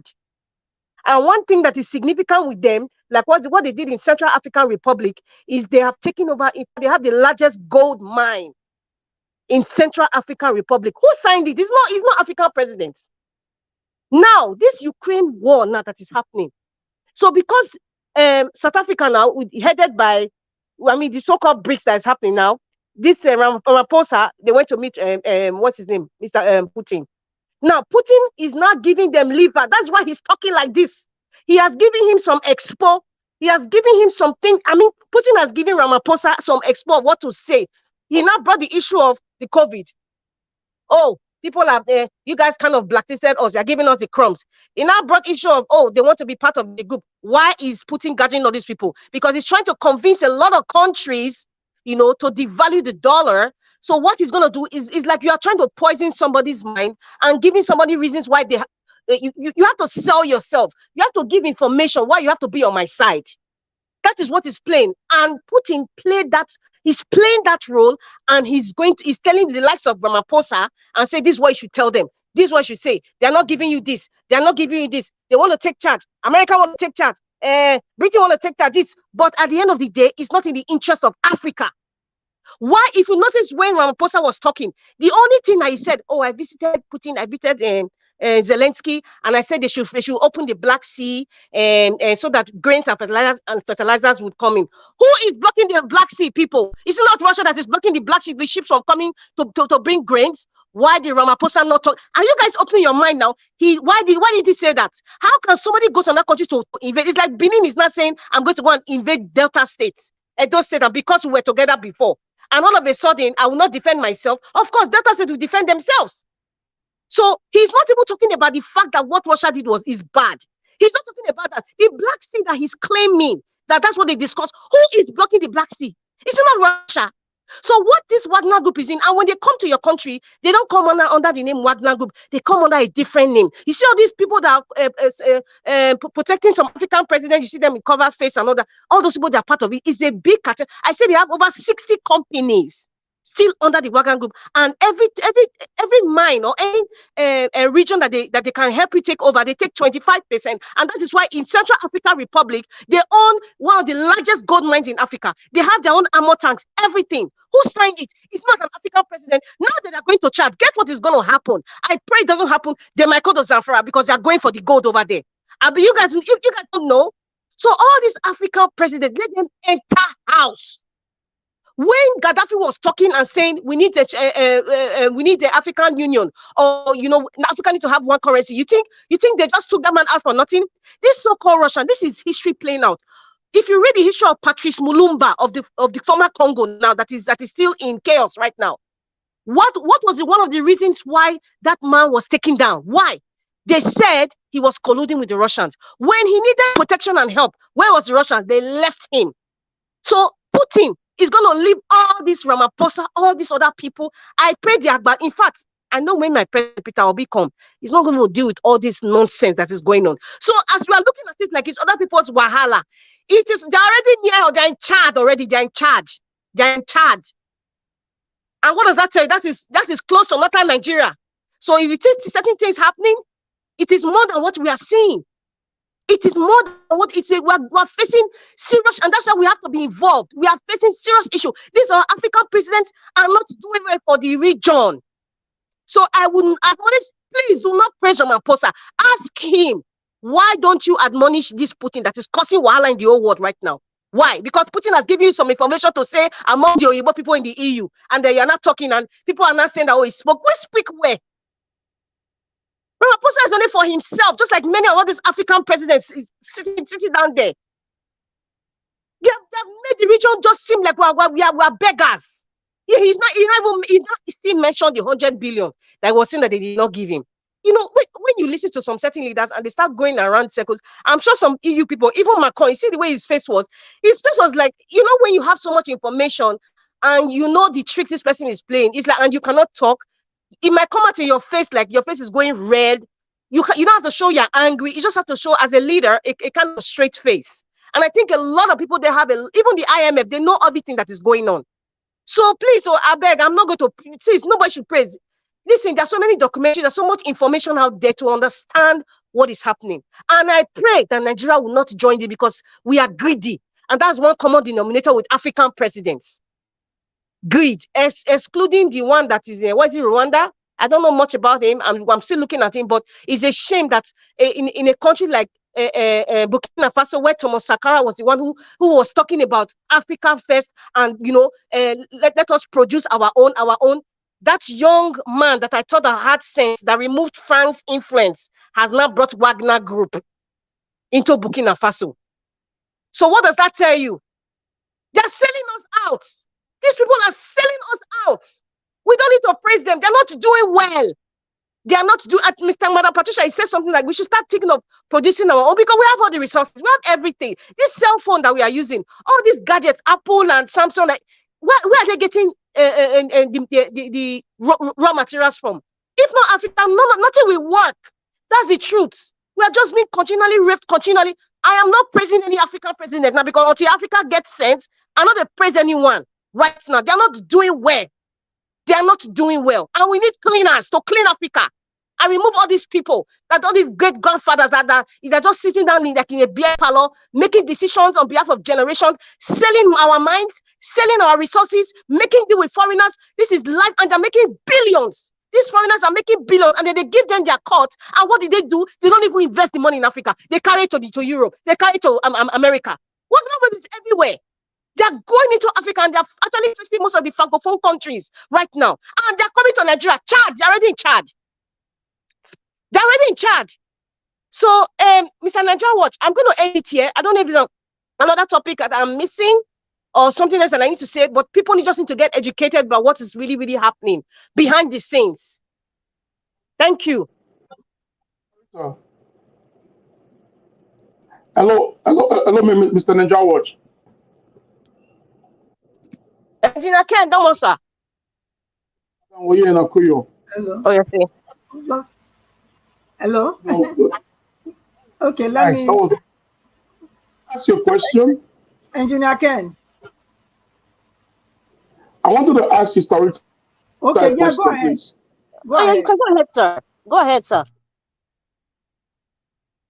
Don't you think that any of the African leaders that refuse these Russians, billionaires, evildoers, do you think that these guys, they might take them out? That any of the African leaders that refuse that to their country, they're going to take them out? Okay, Engineer Ken, gone are the days where you have things happening like what happened to Patrice Mulumba, or now what we have now, the kind of leaders we have are just like the traitor Mobutu Sese Seko that betrayed Patrice Mulumba. The one that is the president of Uganda was Museveni. That's the one that betrayed Gaddafi. He told the Americans all the secrets of Gaddafi, because that was his particularly very close friend and ally. And if you go to Uganda now, you see a lot of mosques and a lot of things that Gaddafi built in Uganda. Now if you want, we talk about taking them down.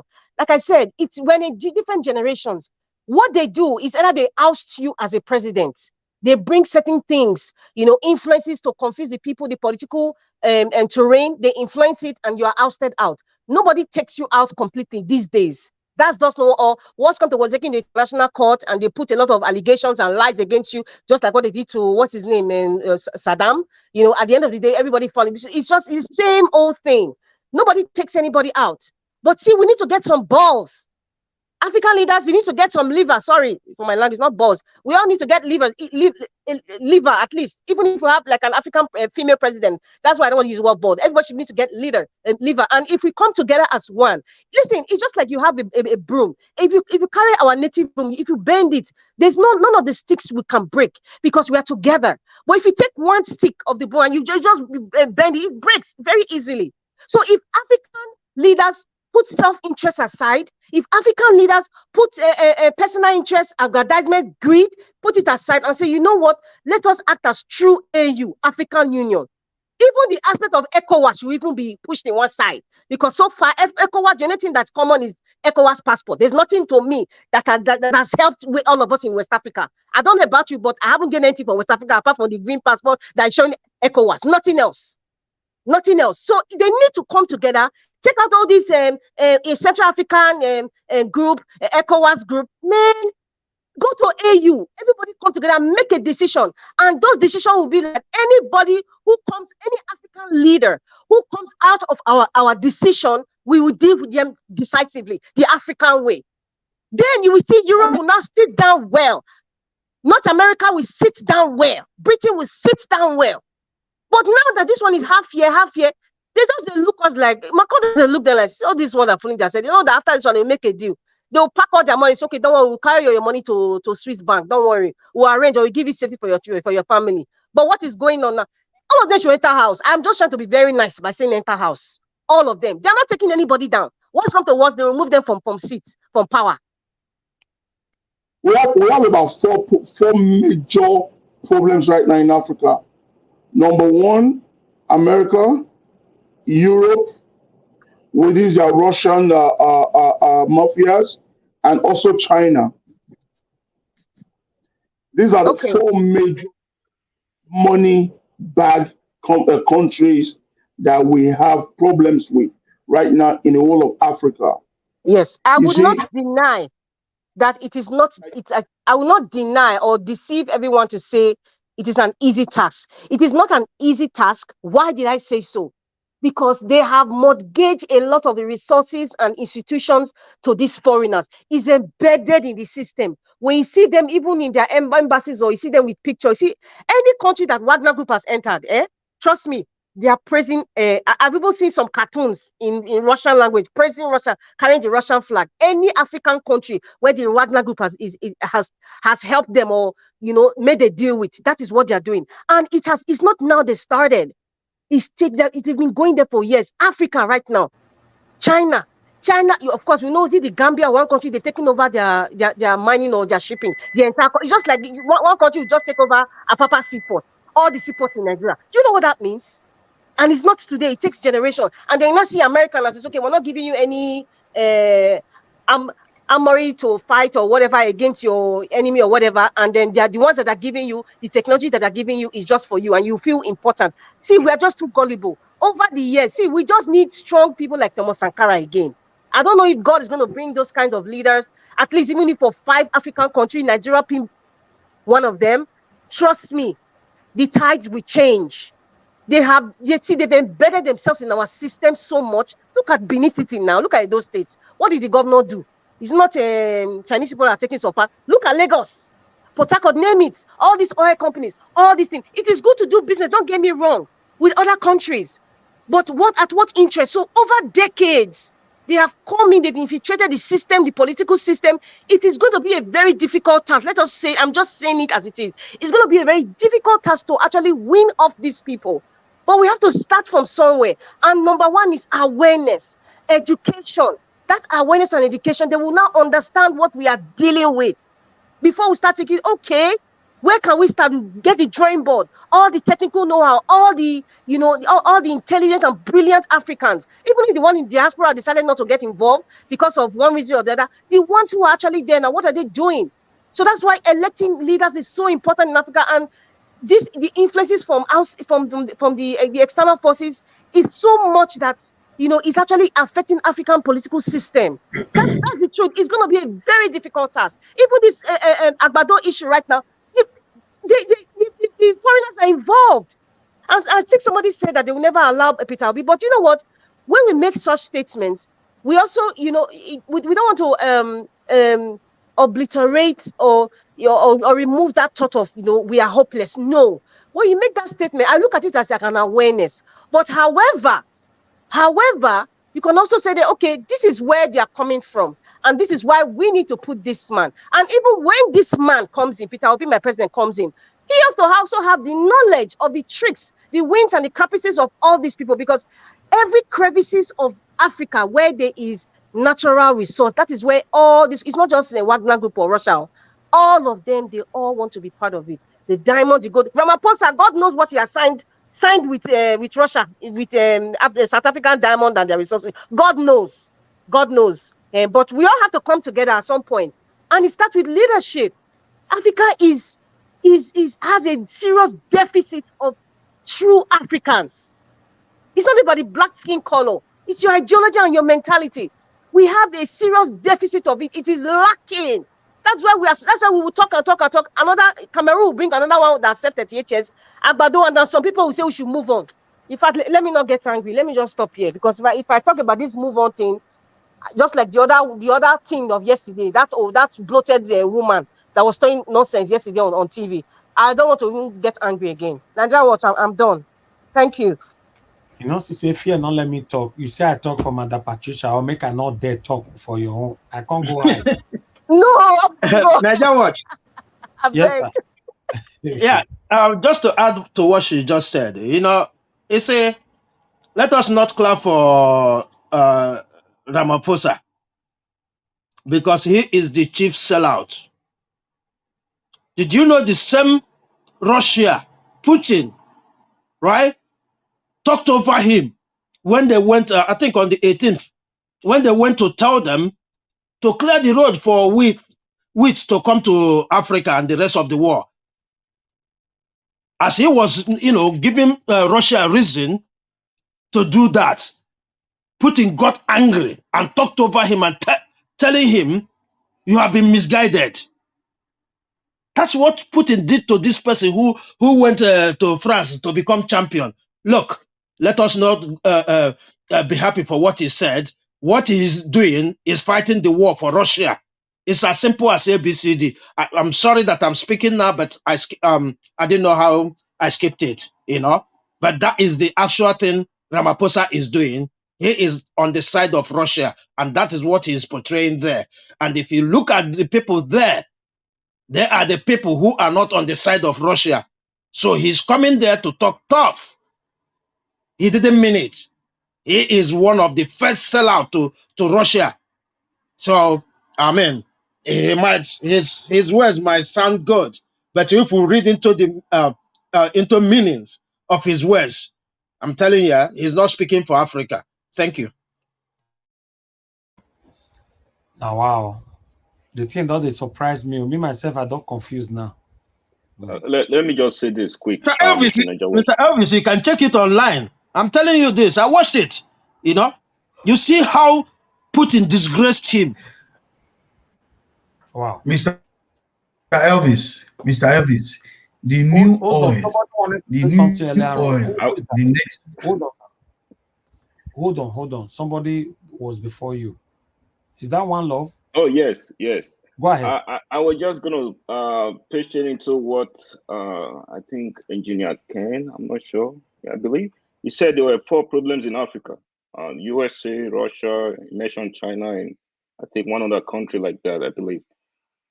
See, I don't think we have foreign problems in Africa. We are our own problems. Because if you don't open your door, a criminal is not going to come in. It's not going to be able to come in. I mean, if you have the money, you can get a better house. I mean, a better door and secure your house. But again, even if you don't, if you try to protect your house, it will be difficult for a criminal to come in. We are not united in Africa. But again, the problem does not start from today. It starts from decades, and even centuries, years ago. All of these countries are not able to come together and speak one voice. I didn't touch much about this issues the last time. They cannot come together to say one thing and ask a question. When are we going to be able to make our own stuff here in Africa?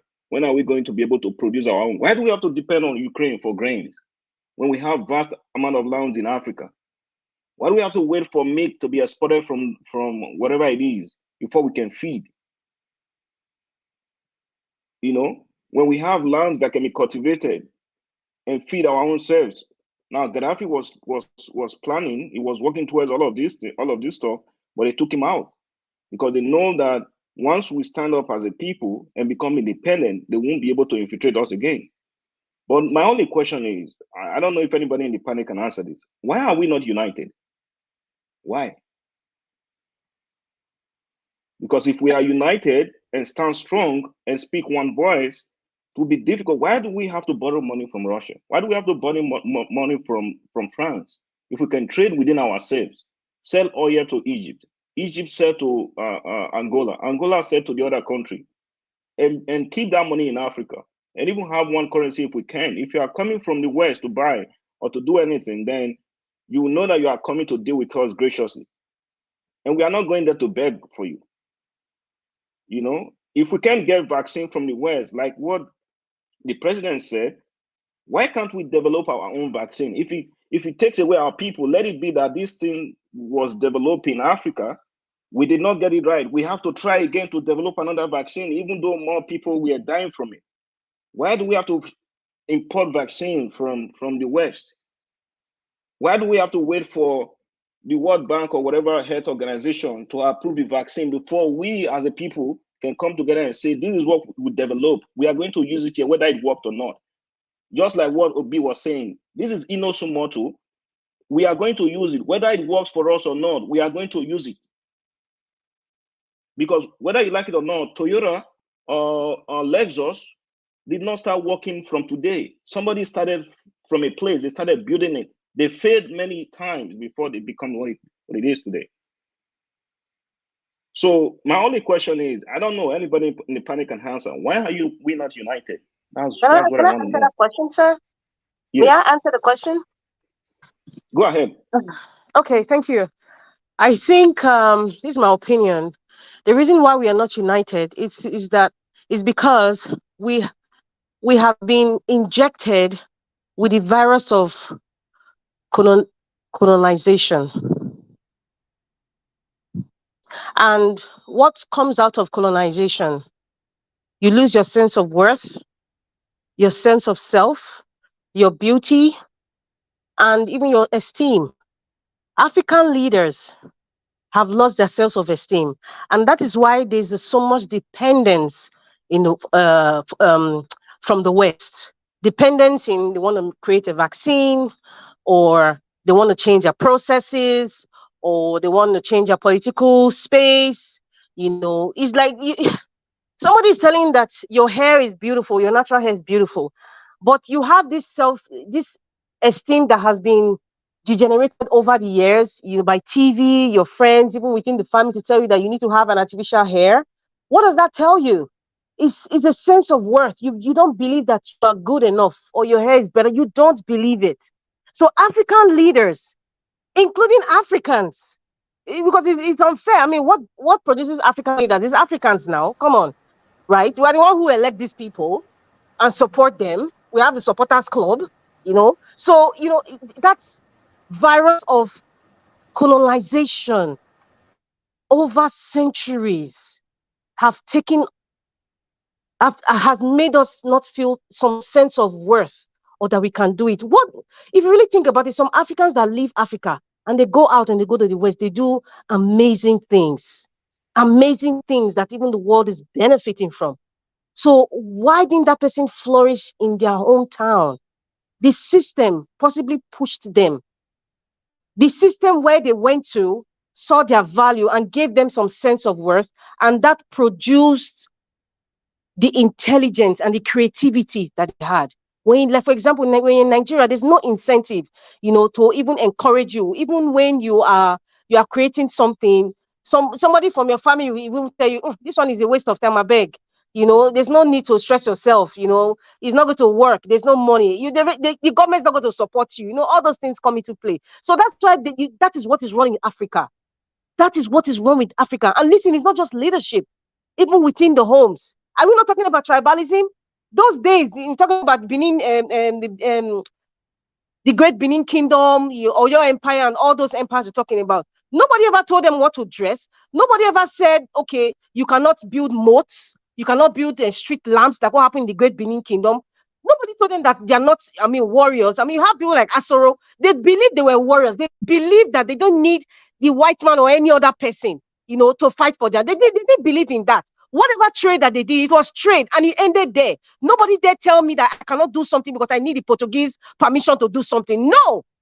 What they did was they exchanged ideas, they exchanged technology, they exchanged armory, and that's why we were able to buy, the rifles and all those kinds of things. So we are still having that virus of colonization.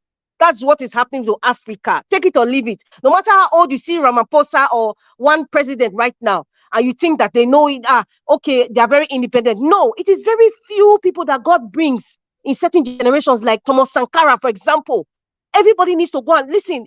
Go to YouTube and look at the history of Thomas Sankara. God brings certain people in certain countries, where maybe in maybe 20, 30 years after, you see one person like that to tell you what is the true African oneness. Kwame Nkrumah, after seeing Kwame Nkrumah, sorry, after seeing the other side, you come out and say, no, I am African. I'm able to do this. I understand what my forefathers were standing for. Very few people that come up like that. Very, very few. In Nigeria, at least, Peter Obi is trying to tell us, even the northern people, they say, listen, you don't even need anybody. Your land alone is a gold mine of food production. The seaports, you don't even need all this from with seaports alone. We can make a lot of money from even from our crude oil. He's already giving people instances of to have that confidence. What he did to the North, Peter Obi, is to tell them that you have confidence. You don't even need anybody to use religion or say Boko Haram or whatever. Western education is not good and all that. Your land alone, you have a gold mine right in your backyard. That's what he was trying to tell us, and that is what we need. We need leaders that will tell us, listen, you are good enough. You have all the resources. You have the intelligence. You don't need another man from another country or the West to tell you this is how you should represent yourself. This is how you should read or organize your society, or the kind of language you should speak. You don't need that. The only relations we should have with the West is business. Finish. And that business is Nigeria, in Africa first. In the Nigerian context, it should be Nigerian first. We don't have that. And these foreigners, they've capitalized on that low self-esteem that we have. They know. They've used it to religion. The picture of Jesus that we see, I see growing up, was a white man with blue eyes and blonde hair. But that's not the description of the real Jesus Christ. It's not. So they've capitalized on a lot of things. It's just left for us to realize it. And that's why I say information is key. Awareness. It is a very difficult task. What we're doing is very small. To some people who are listening to me now, listening to Nigeria that comes every day, God bless that man. It's more like Nigeria. It's just like I said, one of those Thomas Sankara's. It's very, very few people that are just wholeheartedly dedicated, that want to educate people, give awareness without even thinking of themselves or making money off. It's not about money. All this money is touch and go. Nobody lives forever. Queen Elizabeth with the diamonds, we all know where she is right now, right? So that is what is happening, my sir. That's exactly what's happening. Is that self-esteem? Colonization has made us feel like we need the West to survive or to do anything. Colonization, very deadly. Thank you. Yeah, thanks for putting some light into that. I really appreciate your explanation. That, for me, it really talks a whole lot about how we should actually stay being African and practice African, keep our African heritage, and have that mindset and that I guess believing in ourselves that our stuff are better and it can be better. It makes it better, and we can do things our own way. Thank you so much. And right. if I may, sorry, Mr. Evans, if I may add to that. Yes, go ahead. And also another thing is that as Africans, we must learn not to talk ourselves down. We must not generalize. One of us does something bad, we say, "Oh, black people are like this, black people are like that." That's we cannot be talking ourselves down all the time and expect to go up. We have both good, bad, and ugly in all kind of people. So we just need to get those mentality or those language off our mouth. Talking about black all the time. Oh, black people are so wicked. Black people are this. No. It doesn't work out that way. I am not wicked, for one. I know I'm not wicked. So if you generalize, then that's what you get. So I think, that's what I wanted to add to you. Thank you. Madam Patricia, I just want to say something too. We also have to decipher between putting our black people down, or also calling out our brothers and sisters, our African brothers and sisters, when they mess up, because Yes. that is not putting down. Yeah, so we have to make that the big difference between those two entities, bringing Yes. Africa down and also admonishing our brother and sister who are messing up. But we have to call them out, and the Yes. calling out is to make them be better persons, because at the Yes. end of the day, whatever decision they make is for the entire society, and it affects all of us. Yes. And that. You are right, Madam Rita. Very, very correct. That is, call them out and be specific on who you are calling out. Don't generalize like, all black people. So that's where we have. We must commend those ones that worth commending, and also call those ones out. That is worth calling out, because we cannot just let them be. Because if you don't tell them, maybe they might not know. Thank you. Thank you. Let me pick some calls before I come back to others on the panel. I believe I say Kabas don't carry this panel now. So on our way they talk since on don't capture Amabi. Mr. Chris, thanks for calling in. Talk to us, sir. Good evening to you. Good evening, Mr. Nanjawas. Good evening, everybody in the panel. My name is Chris, and I'm calling from Dublin. Can you hear me? Yes, sir. Go ahead. And once again, good evening, everybody. And Nanjawas, thank you for the good job you are doing. I keep saying God will continue to bless you. And I'll just quickly flip through some range of issues that have been discussed in the panels today. I think concerning the issue of the Igbos, like Engineer Ken was saying, I think the Igbos, they are in a crossroad. It's not as if they don't know what to do. I believe they know exactly what to do, but we must understand, excuse me, the situation in the country now. You know, because whatever the Igbo man does is going to be a problem. If he talks, they will say he's talking. If he doesn't talk, they will say he's not talking. If he's dancing, they complain he's dancing. So I think the best approach is actually what they are doing now. They are just watching to allow the law to take its natural course. But when the law fails to take its natural course, at that time, it's not going to be a question of the Igbos again. It's going to be a question of the whole Nigeria, because if we have to be fair to ourselves, it's not only the Igbos that have been subchanged in this whole matter. You know, it's the entire Nigeria. It is everybody in the country. But it's just that the Igbo, as a race, they've been on the receiving end of this whole charade. So what I think is that I don't think the Igbo, they don't know what they are doing. I don't think they cannot fight back. I think they are just being careful because the system is already rigged against them. And I know those guys, they are not cowards. They are fighters and they will fight when the time comes. Then concerning the issue of Ramaphosa, I give big kudos to Madam Rita, you know, the way she analyzed that issue, because I don't see what we are celebrating Ramaphosa. But Ramaphosa was just talking, but I was hearing the voice of Putin. He's just talking and hearing the voice of Putin. Putin is just using him to speak against the West. He's complaining of vaccine. The West that produced the vaccine, do they have 10 heads? Are we not human beings in Africa? Can we not do the same thing? And the guy in Pfizer that led that vaccine, that very first vaccine in Pfizer, is even a Nigerian. He's a Nigerian. I saw his CV online when that vaccine came out. So what are we saying?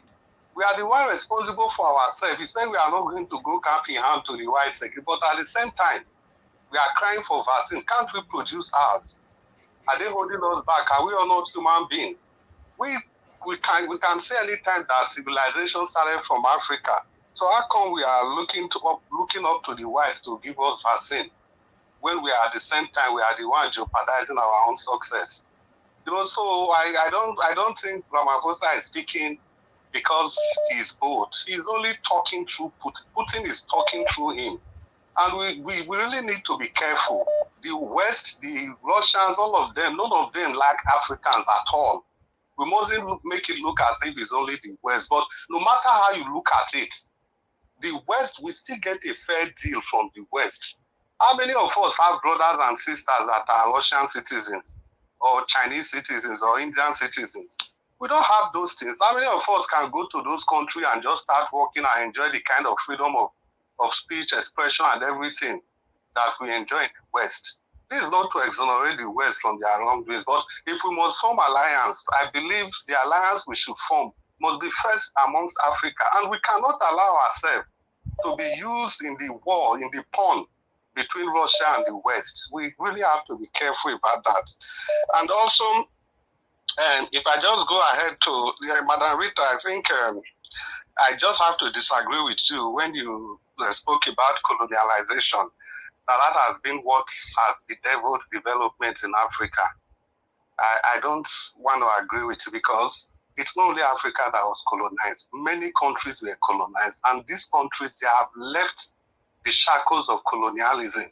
The problem, the greatest problem with Africa is we prioritize ethnicity, tribalism, religion over excellence. Because if we talk about it is our self-worth, how come immediately we cross over to the Western world, we are able to express ourselves, we are able to utilize our talent, and the self-worth immediately disappear? Now, just take your EFCC chairman, the guy that they just removed power. He was just a level 13 officer, level 13. And the law requires that before you become an EFCC chairman, you have to be at least a level 15. But because of tribalism and ethnicity, they have to push him ahead of other people that are qualified. Look at our selection processes. Now you write JAMB, In the West, people that score very good score in A levels, they prioritize them, they give them admission to read the courses that they want to do. But in Africa, what do? I'm not even saying Nigeria. In the vast majority of African countries, what do? If we come back to Nigeria now, they just wrote UTME. The girl that scored the highest is from the East, 360. Now, if it is time for admission, they have to use quota system and stuff like that. Now, we present our worst 11, and we expect them to perform as our best 11. Not until we start prioritizing excellence. This thing, we are just going to keep on hiding under the umbrella of colonialism. If we must know, Norway was colonized by Denmark for 1,000 years. 1,000. The same thing with Sweden. Even Denmark, the whole of Liverpool in the Viking times, they control almost the whole of Liverpool. There was a time the King of England was a Danish person. For years, they colonized England as well, the almighty England. Colonialism has gone all across the world. But I think it's just that our inability to allow excellence to take, because once we start giving room for excellence, you see some of all these problems of colonialism, they are there. Not them that is holding us back. Sri Lanka was colonized. Malaysia was colonized. The other one, this other country close to Malaysia, what was that country again? They were also colonized. Even Malaysia, they came to our state, then NIFOR, to collect palm kernel. NIFOR, to collect palm kernel. And today, Malaysia, they are the world #1 exporter of palm oil. The same thing they came to collect from Nigeria less than 50 years ago, or about 50 years ago. What do we do with our own? Nothing. Because we don't allow excellence. We don't always allow the best to come forward. Just look at what we are doing to ourselves in this election cycle now. Now, somebody that is clear above the rest of the candidate has won the election, but they will not allow him. Then tomorrow we want to blame it on colonialism. Just look at everybody that took part in this election charade. Is there a single white man among them? No. The only time is the colonialism that happened 60 years ago that make we not to be able to do the proper thing, that makes us not to be able to put in the right people in the right position. It's always about who know more. Like Elvis, Mr. Nigeria, there is one example that you usually give that I always laugh if I'm listening to you. How come our people, even our people in the West today, in everywhere in Europe, if they are drunk, they don't drive. If they go to parties, they are drunk. If they are drunk, they don't drive. But immediately they come to Nigeria for visit. That same person will go outside and drink and will be driving home. To tell you nothing they happen. Nothing they happen at Nigeria with this. So it's just our mindset. It's just the way we are, because we know there are no consequences for the things we do. And that is why we keep doing them. If you look at these nations that are developing left, right, and center, there are consequences. If you do anything, if you are caught short of the law, you will answer to whatever you have done. No matter who you are, you answer. That is how societies are built. In short, in the High Court of Denmark, it is clearly written there.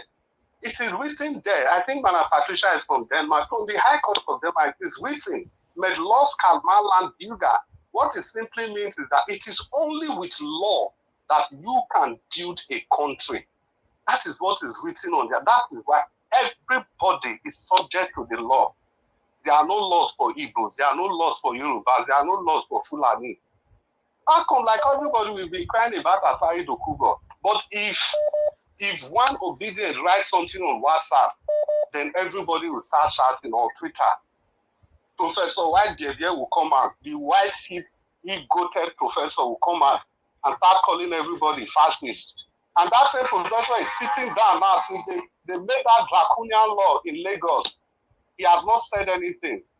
Asari Dokubo is working a free man. Nothing has said. Nobody has done anything. It's DSS. Everybody is looking.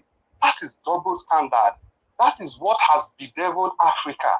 It's not just happening only in Nigeria. It's happening across the continent of Africa. We must wake up and take responsibility for ourselves. and stop blaming others. I'm not saying, like I keep saying, it's not an exoneration of what the West are doing. No, not at all. But all I'm saying is that we can rise above that. We can actually rise above that spirit of colonialism and give ourselves the best. We need to put our best 11 forward at every point in time. We must let credit rule. We must let the rule of law rule. As we are talking, how can you tell me the case is in court, INEC chairman will not go? Who is he? Who is he that he will not go? All through the campaign season, nobody saw Tinubu to interview, and yet he went around just doing his thing, and that same person came and became the president of Nigeria.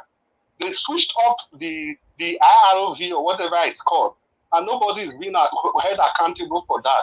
All Look right. at all the atrocities that Buhari committed. Nothing is happening to him. Whereas the last president of Brazil that just finished is in jail. Not the last one, I mean the other one before this one is in jail somewhere. Thank you. Even the South Africa we are talking about, Jacob Zuma, he was not indicted for corruption. And Mr. Andawaj, thank you very much. Let me just round up. You know, I'm very grateful for the opportunity you gave me to express myself. Thank you so much. Thank you, sir. Thank you. God bless you. Thank you. All right. So respond to this man, please. Oh, please hold on. Tony Africa, thanks for calling in. Good evening to you, sir. Talk to us. Mr. Tony. Yeah, hello, sir. Okay, good evening, sir. Good evening, everybody. Good evening to you, sir. Thank you. Talk to us. Good evening, sir. Thank you very much. I listened to Abilisi. I just came back from with Abilisi for the past 20 minutes. So the problem of black people is religion, the colonization. That's where the colonialism come into play. Then secondly, tribalism, the quota system, etc., etc. You know, where we don't appreciate our, one of our own. Like, why are we going to Thomas Sankara, for example? It's too far away. Why we go to other countries? Let us go back into the history of Nigeria and then get one of the role model out. The one that was able to confront these white countries, the ex-colonialists. That I'm talking to the man of, Chief Obafemi Awolowo. Then let us go into history, start to teach his life and times in all our schools in southern Nigeria. That is, after our unity, because I'll be begging that southern Nigeria unite. We don't need to go that far to other countries to be looking for a role model. And if we want to make any change. Remember that Chief Awolowo went to England. He saw Google kids there. He came back home and tried to replicate them. He brought the UCH, hospital, University Hospital. He brought Liberty Stadium. He brought the first TV in Africa. We've had our own television station before France and many other countries in Europe. So then we have industries. You have these commodity boards. You encourage all these farmers. You give them crops. You give them fertilizer. This Eba Wolowo is still the fertilizer of our soil today in the old Western region, including Edo Delta. You can use that particular leaf for you can drink it. If you are ill, you can drink it. Your belly pain will go, and then it will fertilize your ground. After burning the bushes, that leaf will grow again. Eba Wolowo, Awolowo leaves. You go to Osun State, you did there. You go to Edo State, you did there. You go to Ondo State, you did there. And then he went to also empower the people. He made road, all the whole roads, all the whole villages, rural area accessible. You know what I'm saying? Then we encourage you to go to farm, and then at the end of the day, you make sure that whatever you are going to harvest are not wasted. Hence, this what do they call it? Cooperative, stores in every village, and hamlet across the old Western region. We don't need and then we encourage you, like a knife for now. That is his handwork also. Knife for cocoa, and all those kind of stuff. Then everything will be moving. Then again, so industrial estates, let us produce what we need. You know what I'm saying? Hence, all those Peugeot automobile, hence Volkswagen of Nigeria, at least assembly. Then later we can be manufacturing our own CKDs, completely knocked down. That's it. Then Ajakuta Steel, all the refineries. But today we just can't, if we just refine our own product, and you say that black people are not stupid somehow, some black people are not stupid, that we have all the raw materials, we have all the resources. So don't let us not blame the white people. Chief Awolowo gave free education to the people of Old Western region. It was not an easy task for him. So those colonial masters, so-called colonial masters that he disobeyed, they took him to court, International Court of Justice. They said that no, you can't do that. Just as they are doing today now. The white man have to come and tell you how many policemen you need in your place. What the hell is that? Not only will they colonize, they don't colonize India, they don't colonize Indonesia, they don't colonize all this country. You have to call black and white people, stay on your side, let me do what I can. That is where Chief Awolowo's method come into play, modus operandi. Look when I go to study Awolowo achievements, his life and times. The secondary schools, the primary schools, universities, polytechnics in the Western Nigeria. Then we are going to make it. You know what I'm saying, sir? Thank you. So we don't need to be going that far. We don't need so much rocket science to develop our place. Tribalists have to go. Tribalists have to go so that we can be able to identify. Not be say we say okay, now my own nine better pass, now my own nine no better pass. So I don't want to take so much of your time, sir. So I'm very grateful to be here tonight, and then I thank all of you. I greet everybody. I greet Southern Nigerians, all of you. Thank you. Okay. Thank you. Thank you, sir. Thank you. Sure. Tony. All right. Thank you very much, my people. Madam Rita, you wanted to quickly say something because it's Engineer Francis. I need to call now. Okay, I'm just going to be quick. I totally disagree with what Tony was saying. But anyway, what the gentleman who called, I've forgotten his name, from Dublin. Thank you very much, sir. But what you were talking about, That's Mr. Chris. about. Oh yes, Mr. Chris. Yes, you were talking about. He was talking about different institutions. Listen, we need to be deep when we are having certain discussions like this. When we talk about colonization, it's not just the fancy word. It is more than that.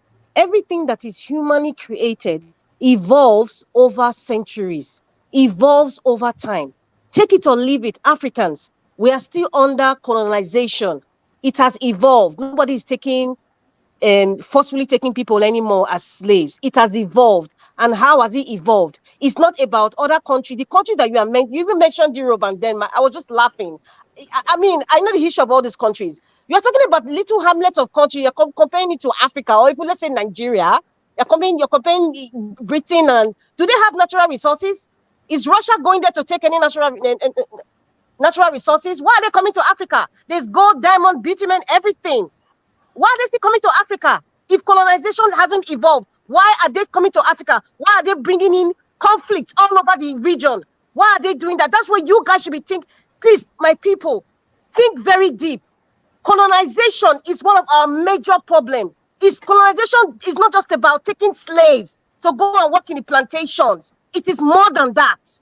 Colonization takes away your dignity. It takes away your self-esteem. It takes away your abilities. It takes away your beauty. It takes away your confidence in yourself as a person, as a leader, or how you represent yourself, or whether you are beautiful or ugly. That's colonization takes a lot from you. The country that you're talking about, India, what has India done today? If you go to India right now, do you know that the way India has structured their country, they have systematically removed the ideology of colonization from India. Take it or leave it. I have Indian friends. I know what I'm saying. Malaysia, you're talking about. You mentioned Malaysia. You just talked economics of Malaysia. You talk about institutions, about drinking and driving. It's like you are stirring the pot with so many ingredients. A gentleman in this panel asked a question: why are we not together? Why are we not together? I don't know if that's the exact word. And I told you, colonization is the number one issue, and it's still happening as we speak. It has just evolved and has a different face.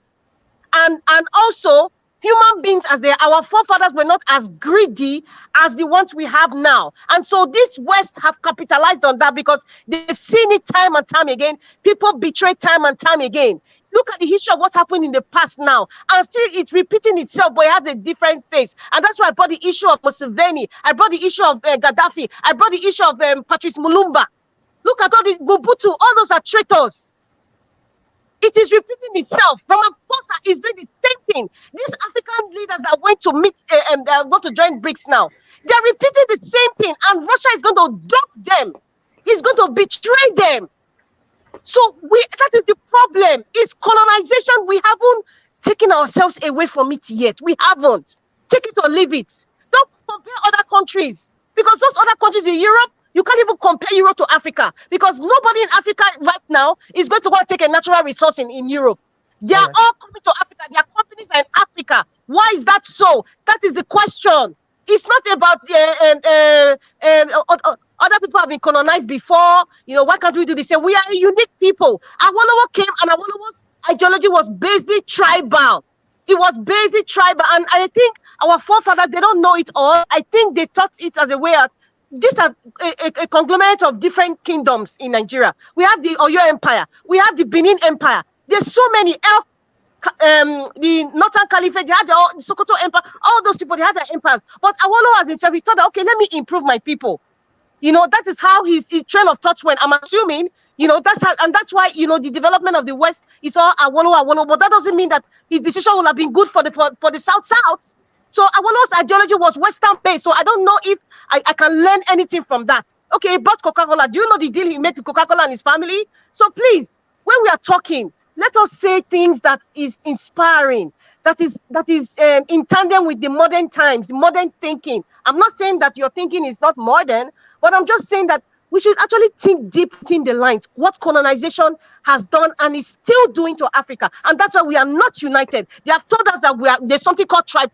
They've divided us by countries. They've divided us by states. They've told us that this tribe is better than this one, or this religion is different than this one. Even the Christianity, they even covered up. They even lied about the Christianity. So it's all embedded into one. Colonization is the main thing that is degrading Africa right now. Colonization.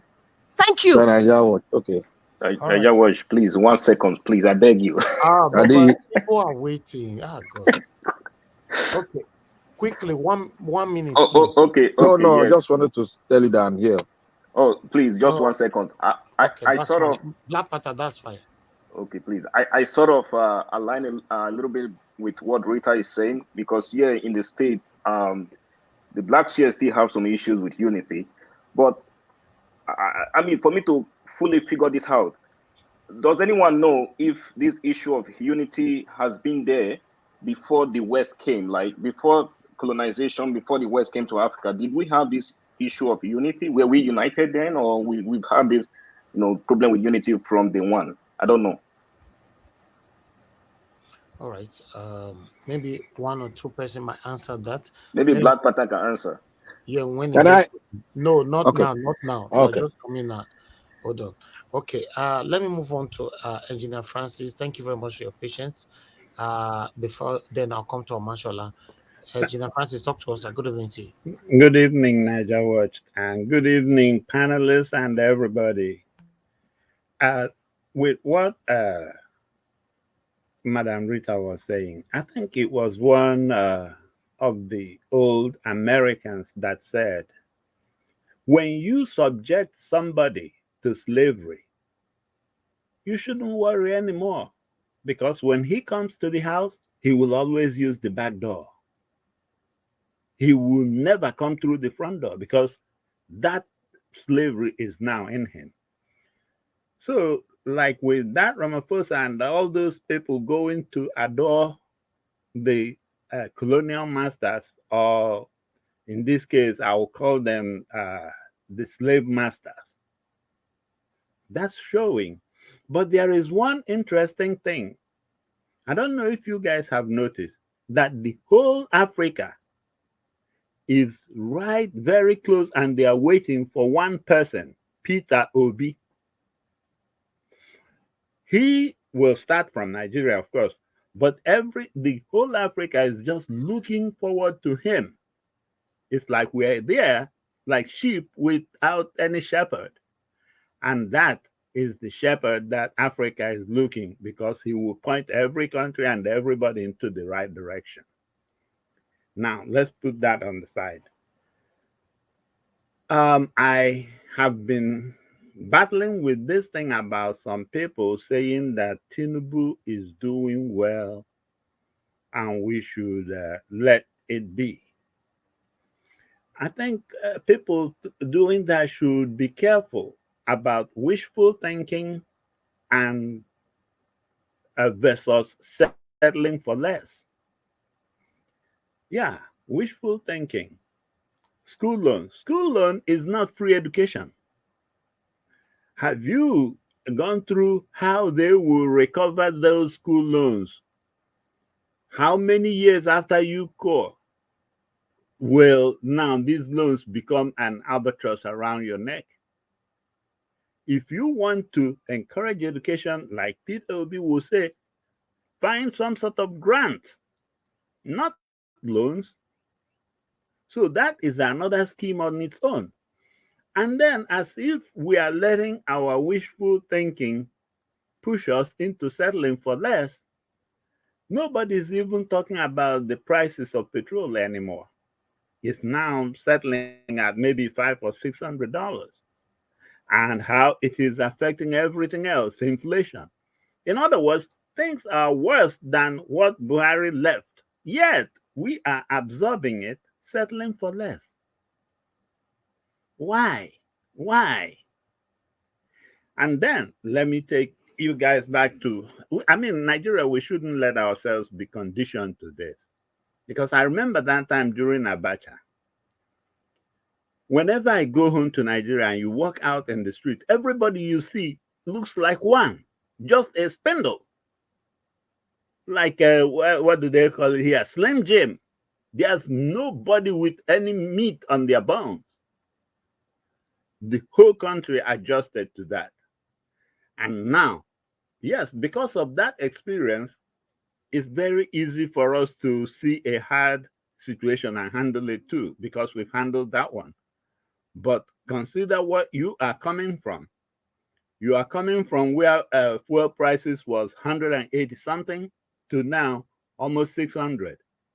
You are coming from everything that we were crying under Buhari. We are now accepting worse. What kind of nonsense is that? Anyway, to the court, please, let me see if I can help you guys look at this thing. I know the way everything stands now, you can argue one way or the other. But please, if you argue in support of PWB, you know what the country will look like. If you argue in support of Tinubu, please ask yourself this question. How bad or how deeply is Tinubu compromised? For instance, that Alpha Conde of Guinea, what does he have on Tinubu? What kind of debt does Tinubu owe him that if you confirm Tinubu, he will now be coming through the back door to Asarok to collect something? And Tinubu must give. If not, he will spill the beans. And then all those his drug partners and everybody in both Chicago and there, you know, those people will now start coming to Asarok to collect something. Because if Tinubu were to say, oh, don't come here anymore, they will go out there and sing. So Tinubu is seriously compromised. I don't know what kind of argument you are looking at, but we have no idea which or who in the world we are saying Tinubu is. I will give you guys an example, you guys in the court. Leona Hemsley. Leona Hemsley, the richest woman in the US at that time, just because she evaded tax or whatever, believe me, a crime that a regular person like me, the court might have said, okay, they will even not send me to jail or anything. They might just increase the fine or whatever they will charge me. But Leona Hemsley commits the same crime. Guess what? The judge made sure that she spent 3 years in prison. That's how you deal with those people, to send the message to the smaller ones. You don't let those big ones go and then, okay, let me ask you, you guys, your honors, or well, in Nigeria case, you are not my lords, but let's go the same way, my lords. If what Tinubu is accused of doing One, we now know that he lied when he said he has not consciously sought any other country's citizenship. His attorneys even confirmed it. They only said that the passport expired 2020. Well, the guy that was responding said that your passport expired doesn't mean your citizenship expired. But the point is that you guys now know that he had citizenship of another country, and he lied. Depending on what kind of weight you place on it, if it was a Mr. Nobody that is in your court with that thing, that kind of proof showing his guilt, will you let him go? Well, multiply it by 10 as the punishment you will give Tinubu in this case, because he knows better. Like when the U.S. Judge dealt with Leona Hamsley, he said it too, that he is giving her this much time because she should know better. She is rich enough to pay whatever taxes that she evaded. In this case, you guys do not overlook any little thing that Tinubu does because you don't want to render the rest of the population hopeless. Show them that you have a teeth, that you can even bite the big one, so the little ones will fall in line. Anything that has been proven in court, you should amplify whatever punishment you are giving or dishing out as a result of that. Especially in Tinubu. If you know that a Mr. Nobody coming to your court being guilty of the same thing, if you know that you will at least tender some punishment on that person, make sure that you amplify that punishment on Tinubu. He should know better. Yeah, I'm still trying to find out how I'm going to move a petition for the House to really define the punishment for some of these crimes that we have just seen, and everybody's just taking it and we will let it go. No, because this election rigging and stuff is nothing different from a civilian coup, which is a treason in Nigeria. I don't know why we are letting it look like something you can get out with a slap on the wrist. Please, you judges, justices, please, whatever you do, defend your own. At least in this case, defend your own profession, so that the future judges, justices can easily refer to you as their source of strength. You cannot just go and say, oh, they have paid me, so I will dance their tune. Please don't. Eat their money, spend their money, but when you get there, stand by the truth. Only God knows what kind of case the US DA might come up with tomorrow, because I'm quite sure that all this interest in Tinubu's case has made somebody look back in that case. Maybe tomorrow we will have a president that will be indicted in the US all over again or something. And you will be proud that you had an opportunity, but you didn't. Please do the right thing. Thank you, guys.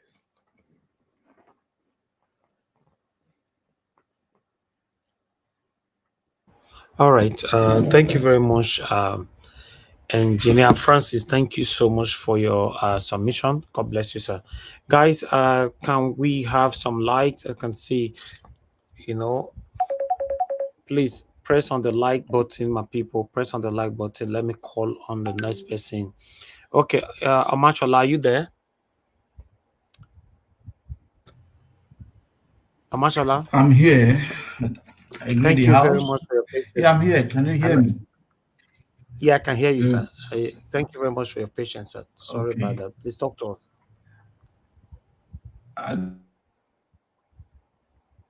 greet Hello? the house. I greet the Nigeria Okay, we can hear family. you now. Um, Okay. concerning concerning Asari, I think we should just forget about him. If the law enforcement know their work, it should by now should be in their custody by now. If I'm saying it today now, as alleged, because I didn't know how I stumbled into that documentary. Asari Yasin is the next Boko Haram. I'm alleging it, but I have a very strong feeling he's the one they want to use to scuttle the South. And I expect DSS should arrest him by now.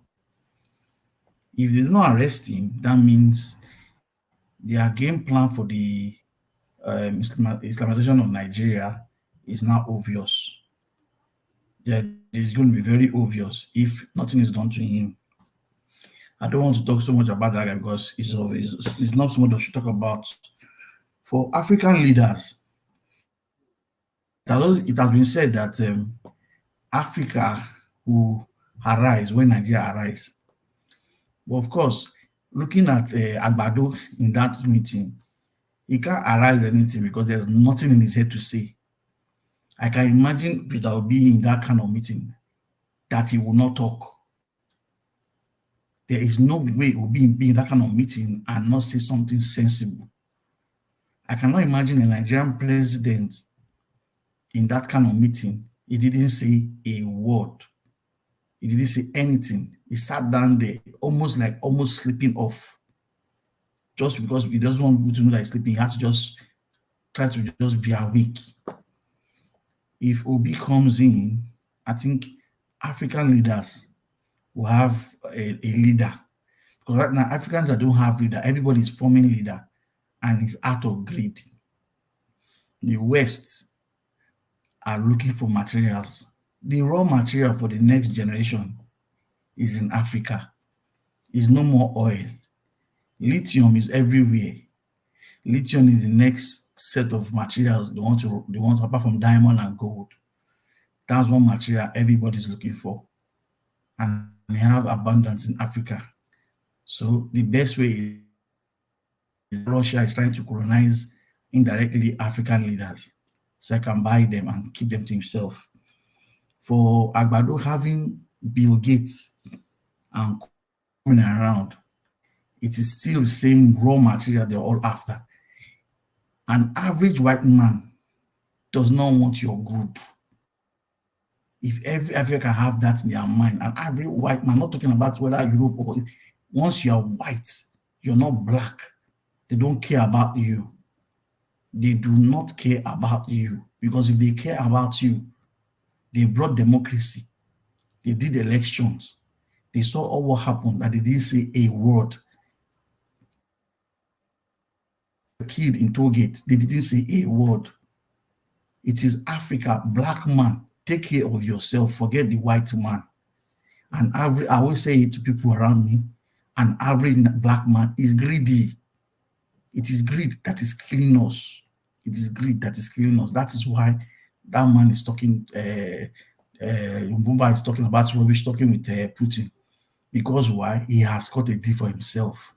And he's trying to cajole the rest African leaders, which I don't know whether they are buying his stock or not. For me, the school loan Agbado is using to deceive Nigerians. Anybody that I know Nigerians have sense. You are giving somebody school loan. After you finish graduating, after NYSC, she should pay in 2 years' time. Somebody has graduated 4 years ago. He has not gotten a job. You are saying when you finish after 4 years, after finishing graduating, you finish NYSC, you now start paying after when you get a job. There's no job anyway. You are giving somebody a loan. The best thing, instead of you fixing the schools and make it up to standard, provide all the amenities they need, and reduce the school. They are meant to reduce school fees, not talking about increasing school fees. My last time I paid school fees in Nigeria, I paid 5,000 naira. 5,000 naira many years ago. I cannot imagine a Nigerian is paying in public school. You are paying up to 100,000 for school fees. How much is the parents' salary, and a man has 5 or 4 children in the university, how will he survive?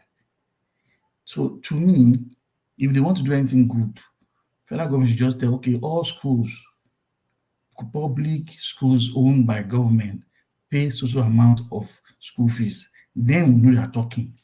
And like take care of the lecturers there. If you go to any schools now, the same school materials, the same lecture notes, it's the same thing those lecturers are still giving out. There is nothing, there's no improvement. I have not heard one day one lecturer went for one course anywhere. I studied architecture. If I go to my school now today, I'm still sure they're still using drawing boards. There is nobody employing anybody in architecture that is using drawing board. The thing we are talking about now is Nigerian system should fix the educational system and forget about the school loan. If you want to give school loan, how many Nigerians want to give school loan? Every Nigerian student needs school loan. They are not feeding. Someone that is not eating, you want him to go to class to go and fall, eat garri in the morning, garri in the afternoon, garri in the night, all because he knows he wants to graduate and come out to be successful, hoping that you get a job when he finishes. His parents are civil servants collecting 30,000 naira salary, hoping that when he finishes and graduates from school, he'll get a good job and take care of them. Children are graduating today, their families are still taking care of them. A graduate is still in the house, mother and father are still taking care of him. So that's why the frustration is there everywhere. Every young Nigerian is frustrated. So forget Tinubu, if you are hearing us, forget it's your scam. The school loan is a scam. The school loan, I know, is a scam. They're just looking for a way of making money out. Once they approve it now, they are see there's social money, social bank, but you can't access it. Naija watch for that woman yesterday. I couldn't say so much about that lady yesterday. Like I said, All right. When those money gets into your hand, your brain shuts down. And I believe that's what's happening to the lady. By now, I know today she'll be getting what she did yesterday. Thank you. Thank you, Mashallah. God bless you, sir, for your patience. Appreciate Naija you. watch. Yeah. Yes, sir. You wanted to say something? Okay, thank you. Okay, thank you. All right. The last person on the panel is Black Panther. Black Panther, yes, thank you very much for joining us. Before I call on Black Panther, please, guys, hit on the like button. I'm not saying I don't come again. No. Currently, we have 570. More, you're complete at 600. 570 now, only 30. You're complete. Bangara. Can we just do this? Make we do this one together. 570 now we get for you. 570. That's what I can see from here. If you can help us to hit on it, and let's do this together. All right. Okay, it's currently on 572. Okay, my people, make we do one. We can do this. It's already 28 left now. 28, 27, 25, 25 left, 25 left, 25 left.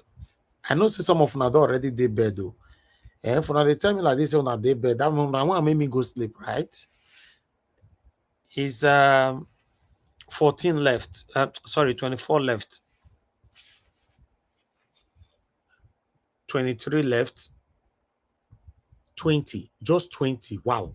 That's close. 19 left. 19 left. Come on, guys. Hit on the like button. Just 18 left. Just 18. We are here. 17 left. 17. Press on it. Before we hear from Black Panther, please press on it. Just 17 now. Where the 17 people now? Where the D? Eh? We're gonna press. I'm gonna tell me so now they be a palo this evening. If you are watching me from Nigeria, because I know say for abroad, go hard before anybody go be a palo this kind of time. For Nigeria now that they flex now not be small. The ETC right now for one beer palo, right? As I they speak right now. And then they press blah as well. You know, I bet make una for una to press blah, una press my like, press and only 10 remain. Press Sam now, only 10. Let's say they don't. What did they happen for here? Okay, now 10 will remain just now. Okay, now 10 still remain. Okay. Just 10 more. Just 10 more. You know, let's keep to it. Let's keep to it. Press like, oh, not be blue blue. I say make you press. Press like. The like with this and Nigeria was now the talk, oh. Because press and people you're going to press on that. You don't understand. Press like the thumbs up within Nigeria was now I talk. Even I me cannot complete since I me not the talk away. I they say press and. I don't understand. Press the like button. It's currently on the 593. Just 7 to go. 7 to go. Press the thumbs up on Nigeria Watch. Now I talk. 3 to go. Because it says we can't give the direct direction. People got to press the green one. That's how they give very good description this time. Just till the can remain. Until I can't tell them which they go press. 600 never complain now. Black Panther did they not correct me? No understand. Black Panther beg talk to us. I don't know where they carry me go. So you for correct me now. How you did that? Now you be the driver. You want make me I call the drive partial driver. Oh God. Talk to us. Oh, thank you, panelists. Oh, today is quite interesting.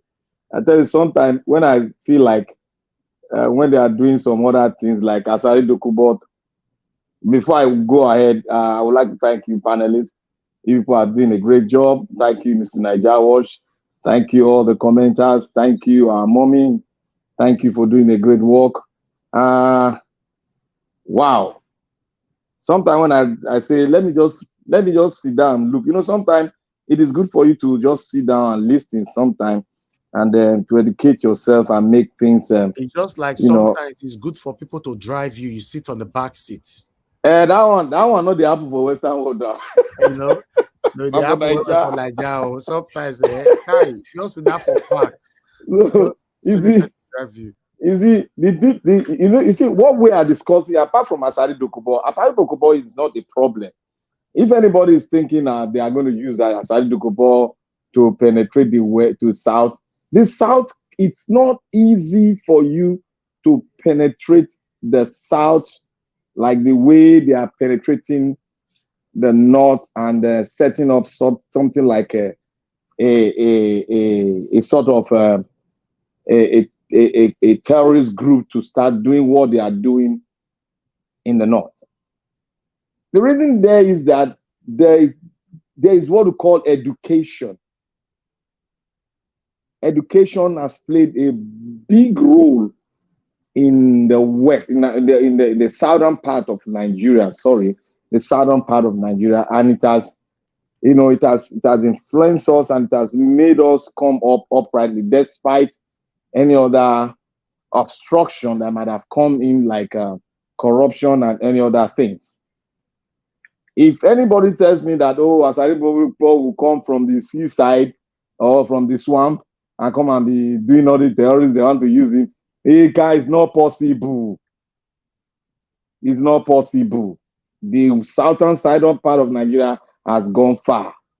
They can only do things like a clandestine movement come out like that, but they will be caught because they are very, very careful for any uprising coming from the south, from the entire south. When I'm talking about south, the west, the east, and the south and the middle belt. They are no, I'm not talking about the middle belt. The core south. They are very, very, very careful because if it erupts, that might be the end of a country called Nigeria. Look, these people that are fighting here, they are very, very careful. They are scared. Let's not talk about things. They are doing things like blah, blah, blah, blah. They are scared. They are scared. But they are still going on boldly doing what they want to do because they got to get those money. They got to get those resources we have in our country, in our pocket. That is just the reason why they are bringing. That's just the reason. And for them bringing in Asari Dokubo, I must say, Asari Dokubo, they are bringing him to destabilize, to drive home some people that don't have the act, that don't have the mind, the boldness to speak. But they are speaking, but they don't have the boldness to speak. Really drive home the narrative, drive home the truth. That is what they are using him for.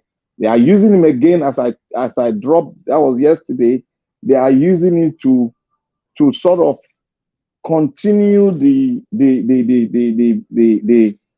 stealing of the natural resources of Nigeria.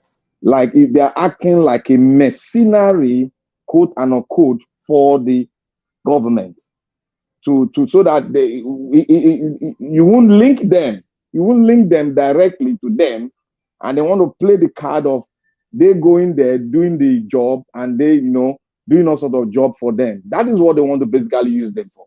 But saying they are going to use them to do what they did in the north and back, no, it's not going to be. It's not going to be easy. It's not going to be easy. The topography, the geographical formation of the north and the south, they are just two different things. They are two different things.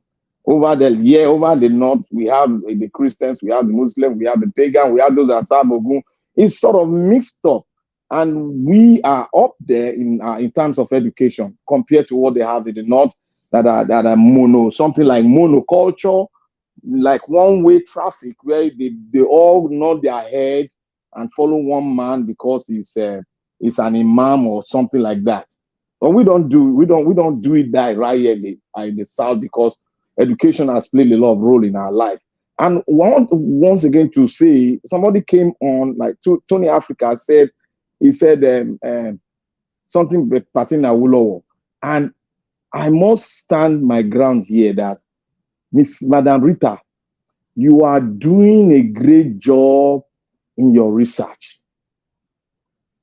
I'm not going there because you have spoken the totality, you have driven home the narrative, you've driven home the truth, that your direction is very, very clear. It's very, very clear. And you have really spelled out what is happening. I must tell you fact. She has really done a great job in putting the piece and pieces together for try lecturing everyone here. And this is what there was a time we spoke concerning Africanism in Nigeria was here. We went all the way the night. I remember we were speaking this. I remember I was always saying this. I remember I was always diving on the Constitution. I was speaking this narrative because these are things that I've done myself research on for a long time. So I'm very glad that Sister Rita did a good architectural design and brought it to us, and we saw the building. So I love what she has done, and she has prompted me to come out here today to really, to drive on a narrative. You see all the African leaders you see out there, they are all being taken care of, and they are eating the crumbs from their master's table. They've all been taken care of. They don't have a voice of their own. They don't believe in themselves, one. They don't believe in the true Africanism that Kwame Nkrumah and some great leaders of the African have spoken. I want you all to go and take an extract from Kwame Nkrumah's speech. Just take some extract from Kwame Nkrumah's speech. You will know truly what Sister Rita was talking and what we have been speaking all along. We need to, and you see, if you go into the Bible, during the famine, I'll divert a little bit. Go to when there were great famine in the world. Then they were directed to some place. I want you all to go there and go and check that place they went to. Now I'm coming to Africa. There's going to be a great famine in the world, and this great famine in the world is not necessarily going to be you are going to be tilling the soil. No, there's going to be a great scarcity in the world, and the next place, if not well guided or well controlled, the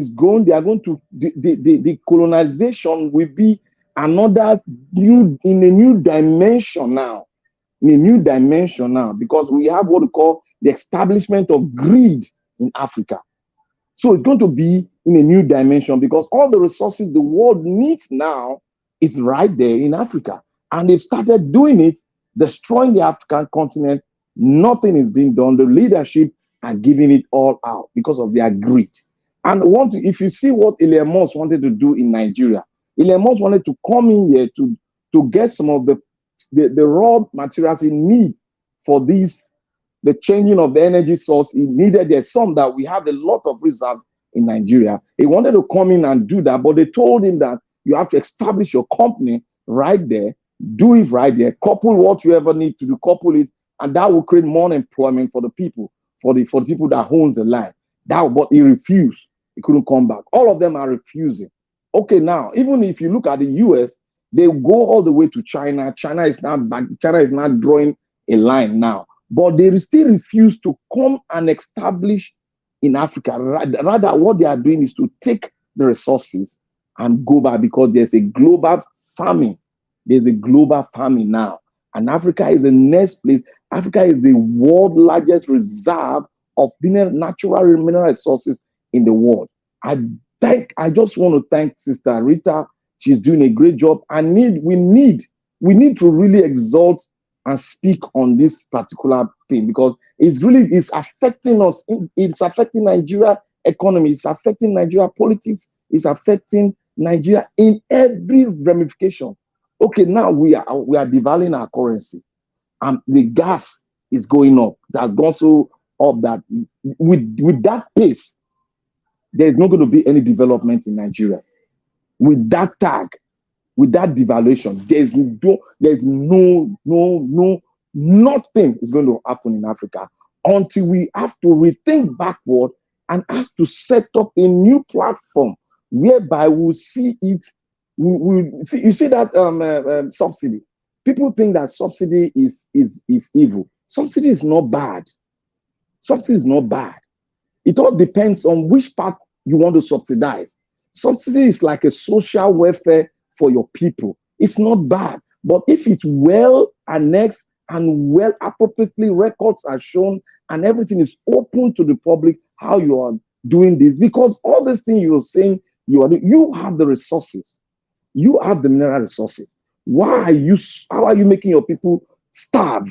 Why are you making your people go down the drain and you have the resources which the world need? Why are you depriving your people of that resources? Why are you making them work so terribly hard to get what they have in their soil?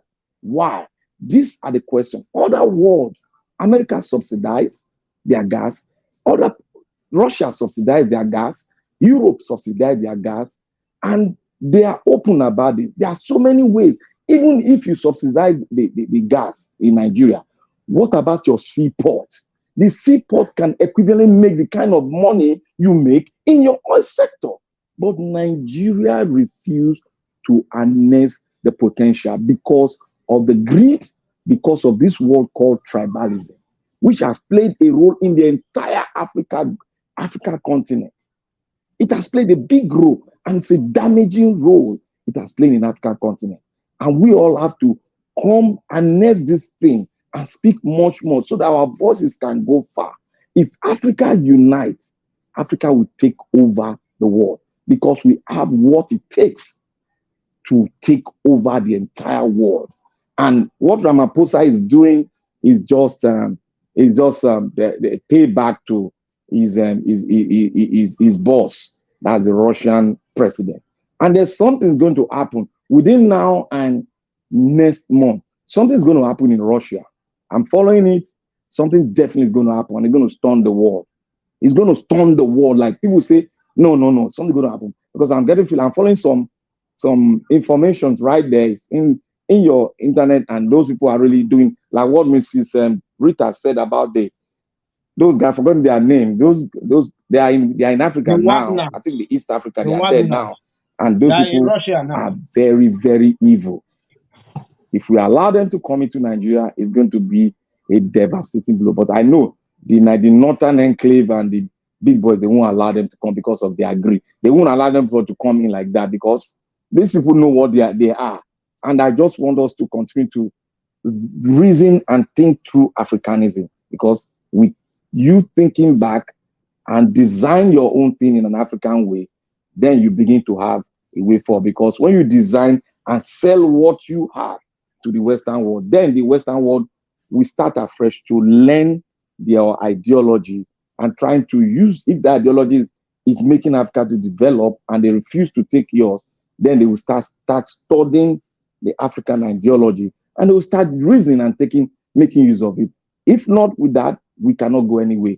Africa will continue to become underdeveloped till Jesus Christ comes. We just need to rethink.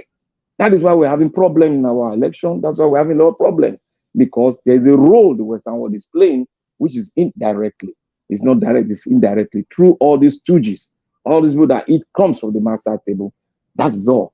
So, but in general, Nigeria, we are moving a step towards changing the narrative in Nigeria. And if we put in the right leadership there, then you start to see a good donation coming out of Africa, because there's no way any other African leaders can lead, because we've all seen it. They are not leading until Nigeria will rise up and lead. Then other Africa will control. Look at Ramaphosa. He's just doing what the master is telling him. It's very quite clear.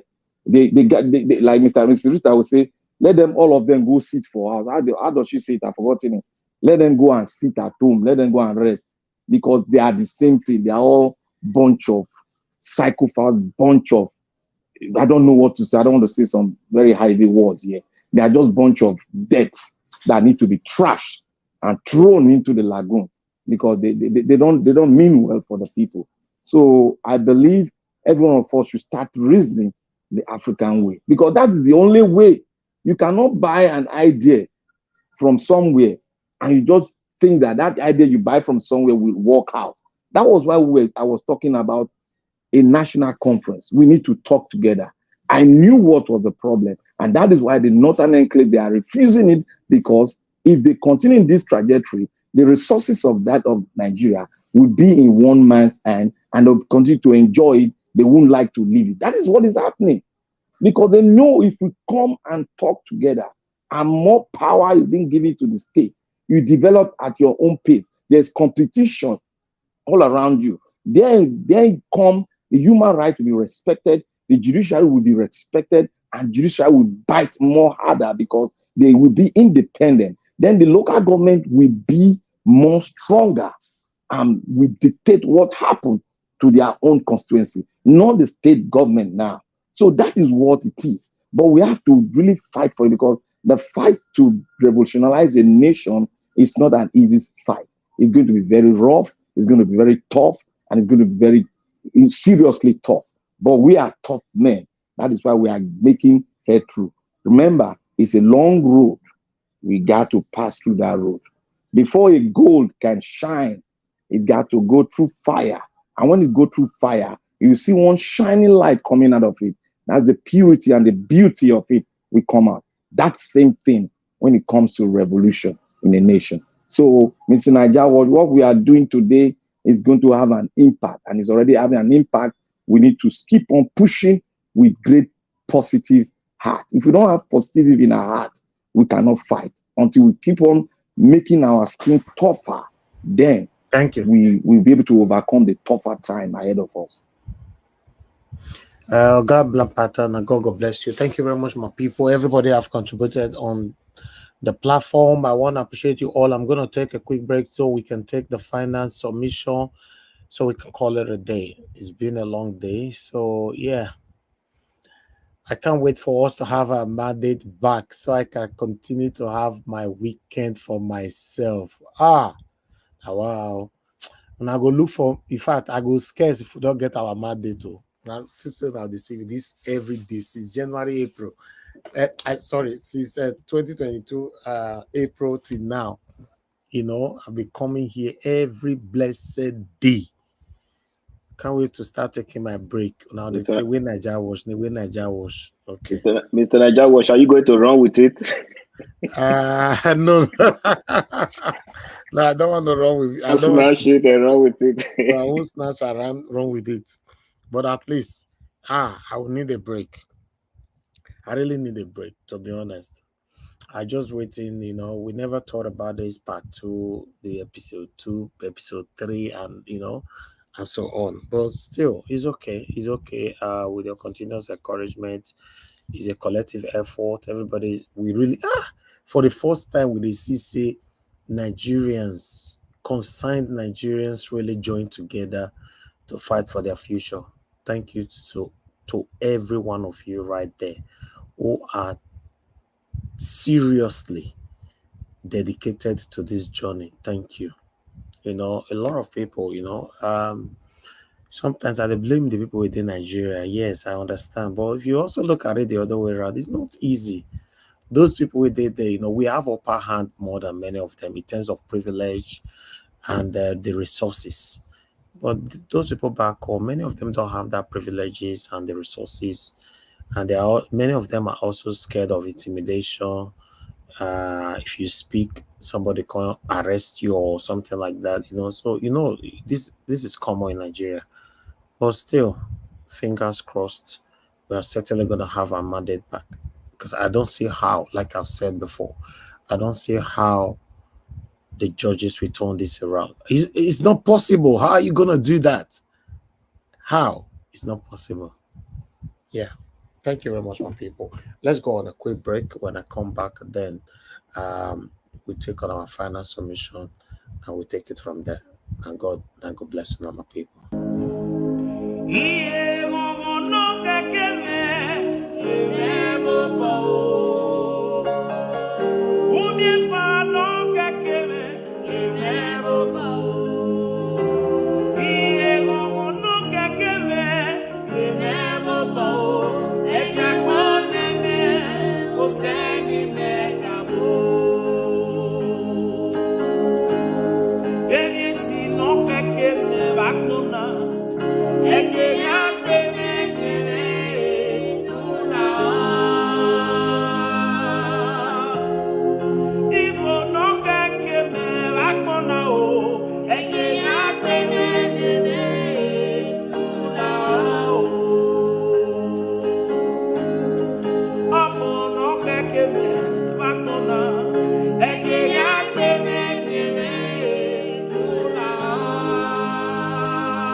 Yes, thank you, my people. I appreciate every one of you right there.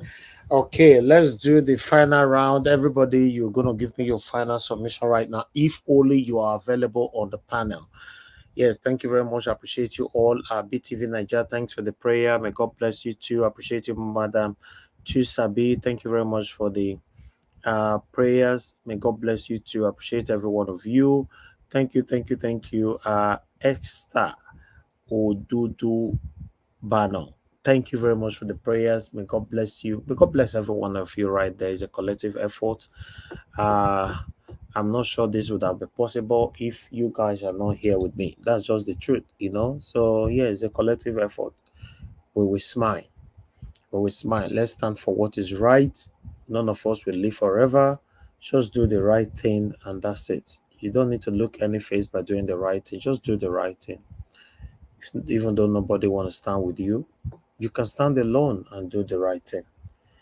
That is how I've been living my life all my life. That's just me. I've said it over and over again on this platform that I don't have anything to hide. You know what it means for somebody to always be on air, show his face, and say he doesn't have anything to hide. That's it. So I don't live a double life. Yes, do the right thing, man. Do the right thing. We should be grateful to God for the life that we have today. We are breathing, we can eat, we can drink, we can dance, we can laugh, we can joke, we can talk. You should be grateful to God. Yes, you should just be grateful. A lot of people that are losing their lives every day, you're not better than them. So just be grateful and do the right thing. Just do the right thing, man. Stand for what is right. Don't let anybody suffocate you out of doing the right thing. Don't let anybody threaten you out of doing the right thing. Just do the right thing. So yeah, nobody's perfect though. Nobody's perfect. We all make mistakes every day, but immediately you recognize the mistake or your attention have been drawn to your mistake, what do? Apologize and move on. Once you've apologized, let me tell you the good thing about apologizing. Once you've apologized and the person you apologize to still holding grudges against, it's not up to them. So they are not the one carrying the pains and everything because you've genuinely apologized. Just move on. It doesn't worth it, man. We are certainly going to have our country back. We can't continue like this. Sometimes we take it very serious. Sometimes we also joke about it. Sometimes we laugh here. But the realism of all is that we cannot continue like this. I'm telling you, I live in the UK. I don't have a fence in my house. I don't have a high fence. I don't even have protectors in any of my doors or my windows. So what are we talking about? So I'm talking to you guys right now. My window is wide opened. I'm not scared. It's about 12 o'clock here in the UK. I'm not scared that, okay, kidnapper they come or armed robber they come. So we can't continue we cannot continue to wear a mask and think and be assuming or pretentiously taking it like everything is fine. Nothing is fine in Nigeria as far as I'm concerned. Nothing is fine. That's just the truth. Nothing is fine in Nigeria, my people. Even the rich people that we are talking about, many of them are in pains. Do you know how many of rich people that I know that have moved out of Nigeria? Many. I was surprised when one very, very close par, doing excellently well, live in Ikoyi, you have 2 houses in Ikoyi. To buy land in Ikoyi will cost you at least a minimum of 800 million to 1 point something billion naira. Land, not the house or land. You have 2 houses there. I was surprised. He called me the other day, sometime last week, telling me, say, how far now? Where you did? I did UK. I said, you don't still come for visit. He said, no, now migration this time. I said, how? What's happening? He said, no, I move with my family, me, my wife, and my children. I think it's not joke. And it's just the reality. The reason why I know if you can talk that one, but it's the reality. That comfort that some of us are pretentiously, displaying, say, okay, yes, I'm fine, everything looks good. Nothing looks good in Nigeria. The only people that everything looks good for 100% are the people in government because they can provide everything for themselves. You want to talk about security, they are protected. You want to talk about even the fear that we're talking about that is not there, they bring it to some of them have fuel station in their house. So anything that they find that they get, and when they have a dick, they don't fly come off for Nigeria. All right. So my people, you don't need to be a billionaire to have a comfort life in the UK or in abroad. Those of us that live abroad, we know and you guys know what I'm talking about. We don't need to be rich to live a comfort life in abroad. Yes, that's how they planned their country. It's very sad. It's very sad, but hopefully Nigeria will be better in our time. Thank you very much, my people. God bless you all. Let me just do a round. Let me go to Mother Patricia. Mother Patricia, you're the first to call right now. Thank you very much for your patience. If you're not there anymore, just say I can move on anybody that I called. Give your final submission, Mother Patricia. I don't hear your voice. Okay, thank you. No, I just want to speak to our Igbo brothers and sisters, just for them to be patient and don't be moved by this all this provocation. They should just be calm and let's focus our eyes on the goal, on the ball, on the crown, and don't be deterred. It's all a strategy for us to be distracted, and then okay, and if we now come out, it will look okay. Then they have an opportunity to now, uh, cancel the whole thing, what we are pursuing. So I will want to plead with every one of us to be calm, because the assault is not just on you. You have to understand it's on all Nigerians. It's on all the ones that they call Igbos. The Orobo is an Igbo according to them. The Edo is an Igbo to them. The Shekiri is an Igbo to them. So we feel your pain, and just know that we are all in this, and we'll see it through together. The victory is sure. So just be patient. Thank you, Mr. Elvis, and thank you everyone for having me today. I love Thank you. you. Thank you very much, Mother Patricia. Thank you. I appreciate you.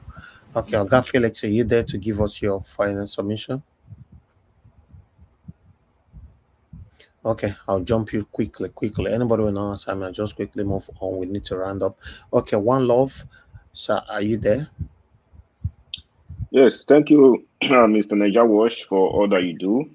Thank you so God much. will continue to bless you for using your platform to educate people and reaching those who don't have access to the basic things and the information that need us to be here. Amen. And also thank you to Madam Patricia and to everyone in the panel for contributing. I really appreciate you guys for all that you do. Just my last thought, basically, I think I saw somebody who wrote love, peace, and unity. That's basically all that we need right now. We need to stay together. We need to be able to, speak one language, even though we all don't have one bed language, but we can do things together. And also, because at this point, all we need is to be able to support Mr. Peter Obi, because I think yesterday was the last day in court. I'm not sure if they are going on Monday, and then APC will take over. But I believe with all the evidences that we have so far, we do have a case, and we'll be able to reclaim our mandate. And then for just to touch on the last issue that we have, I think regarding the Africa and everything that Mr. Black Panther and Sister Rita talked about, basically, and then the other caller that came in, and everybody. I just want to appreciate you guys for pushing that Africa motto forward, for letting everyone know that we can do better. Our own things from Africa can be better. We as a people, we are better than what we were taught to believe in.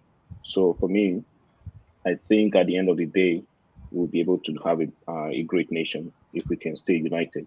And for just the Ohanese and for the Igbo people, my brothers and sisters who are out there, please, we love you guys.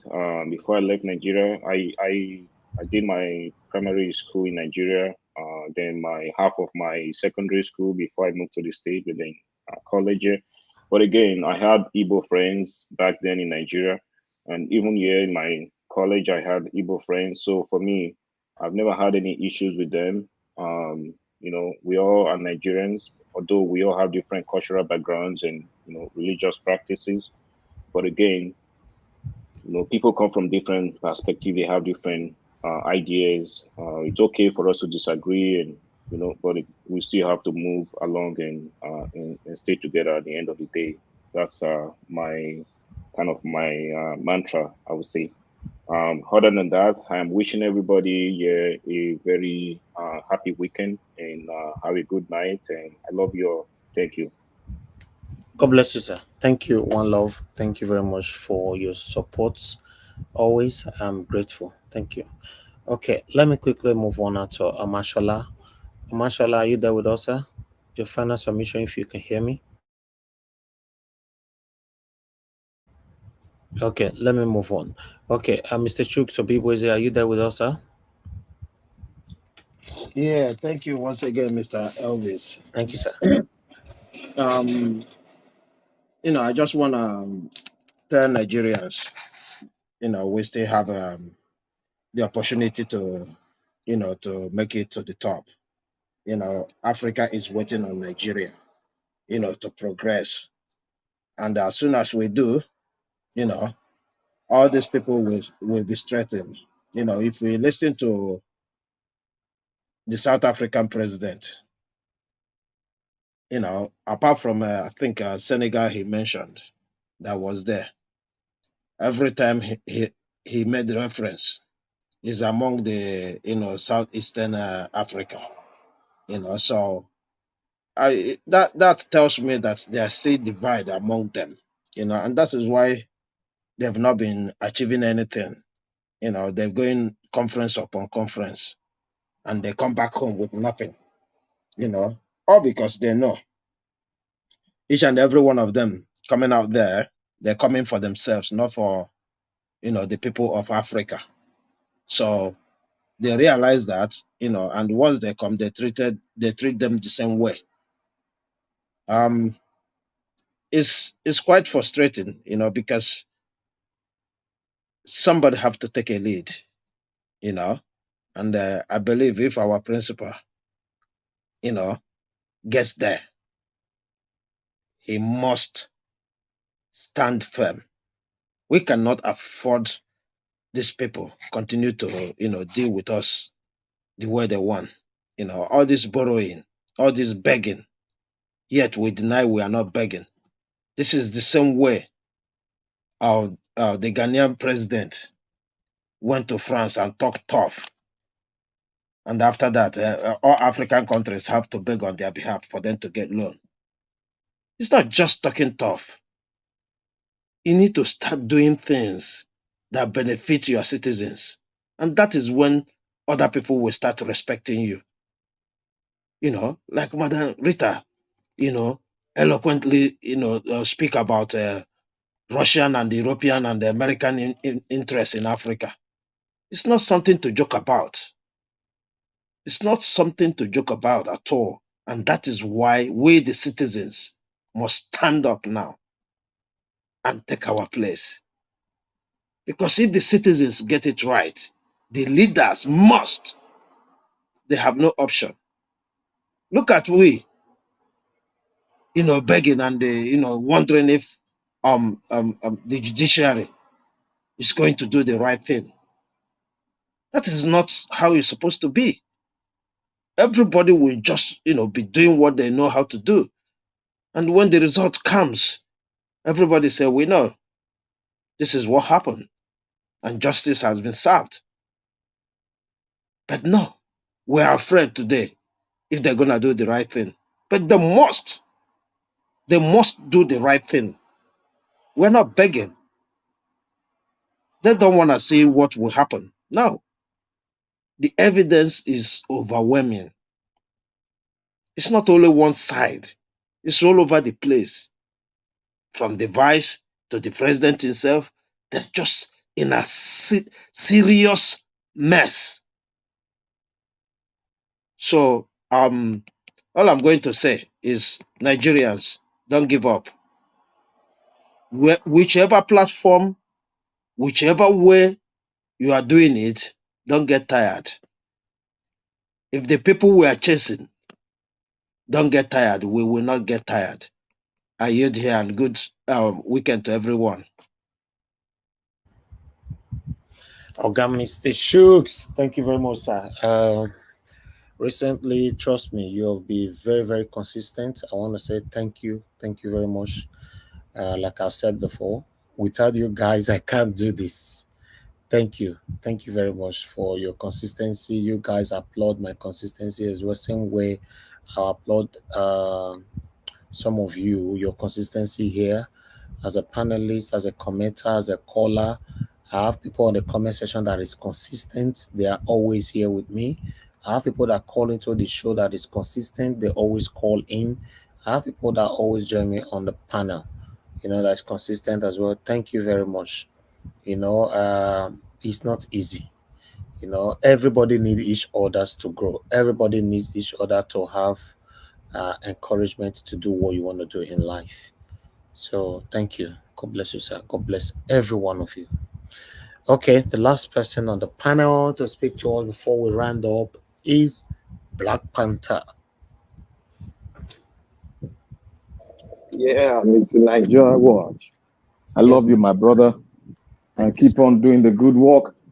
Then we'll keep on sailing fine. We'll get to the promised land where we'll claim everything, and we'll now sit down and have our vacation. And to all the commenters, thank you all for being, thank you all for being consistent, because your consistency will drive home the narrative and drive home the power, and will be more sharper than two-headed sword if we are together. And I want to also thank Sister Rita, Madam Rita. You're doing a great job. I said it, one of my submissions, I said, if we keep on driving the good narrative of our self-existence as an African to the outside world, we will think this narrative is it has no use, of no use, because the world have gone. No, it has a very good effect, and it will look as if it's not biting, but it's going to bite. By the time everybody start thinking, everybody start going to history, because it will make you go back to history and research on this thing, the African way. You will see where leaders that are good African child, that have stood for Africa like an Iroko, they've spoken this word. Nelson Mandela spoke it. Many African sons spoke it. And I have never seen anyone in Nigeria that has spoken it. I stand to be corrected. That have spoken like true African son. What we have here is like we are all an enemy to ourselves. What's supposed to be the beauty of the world we are now become like these people are not organized. I keep on telling us that in our diversity, in our tongue, there is beauty and there is power. But until we in higher multitude know this, we will always see the Judas in us that will keep on trying to drive us back. But thank God, we have a leader in Nigeria that we prayed to God to bring to us in the person of Peter Obi. From there, we can start, harnessing our land, bringing out the resources we have ourselves, doing it our own way, no matter how fine it is, but it is our own way. That was the policy the Asian, the Indians, they did. They did it their own way. It didn't look beautiful to the world, but they kept on driving until the world have no option but to look to them and see that these guys are making it. And now, China, that are bringing their own narrative to the world, they have now become the second largest economy in the world. And Nigeria can overtake it if we harness our resources, try to be, come together with diverse tongue, will be the best. And I say that until we sit down together and talk, we will not have a way forward. We have to either sit together or we take that blueprint from GEJ Constitutional Conference and start looking ahead. Then from there on, we'll start believing in ourselves. And if we don't want to go that way, we can bring in the 1963 Constitution, which gives every region, which is now state, we can still move it at a state, develop at your own pace, so that we can come together and say, we are the United States of Nigeria. That is what I want to see. That is my dream. And that is the dream. That is the dream of every one of us. And that is what we will sell to every African nation, to begin to look back and till their soil, be the owner of their resources, and take their resources to develop their own place. Then the rest, whatever they have left, they can sell to the outside world. Africa need to trade among themselves. Africa need to share ideas among themselves. Africa need to share defense ideas among themselves. And if we don't do that, we'll keep on being enslaved by our own self, not by the Western world, but by our own self to the Western world. And I say to this, the court case is going on fine. We are doing well. And I know because of what we have has done, we are going to get it. If they say they want to get it, we are ready for them. I know when the hyena, when an hyena is relaxing and the prey is up there, hyena will not go. Hyena will relax until it gets the prey. Thank you very much. Thank you, Mr. Najawa, and God bless your channel. It's going to grow wide and bolder and selling the narrative to everybody. Thank you very much. Bye. Amen. God bless you, Black Panther. God bless you too, my brother. Thank you. God bless you. I have let me pick two calls because I can see people calling in. Your name and where you calling from? Okay. Good evening to you. Good evening, Mr. Ibis. This is me, Godpower. I'm from Kuwait. Okay, Organ Godspower. Okay, talk to us, sir. I just want to say thank you for everything that I've done, and may God continue to bless you and uphold you with his right hand. Thank you. Well, I want to say something concur to what Richard said. You know, we are what we are doing abroad, because to be honest, these people don't come to Africa to come and labor and over the way Africans, especially Nigerians, go to their place. I think what is still happening today, like colonization is still happening. You know, it's just that this day is a modern one, and like we know that we are going to take our mandate, and these satanic people, they don't want it to be given. By the grace of God, they have no hiding place. I want to leave the stage by quoting what the great Nelson Mandela said. He said the world will never respect Africa until Nigeria earn that respect. The black people of the whole world are looking up to Nigerians to be a source of pride and confidence.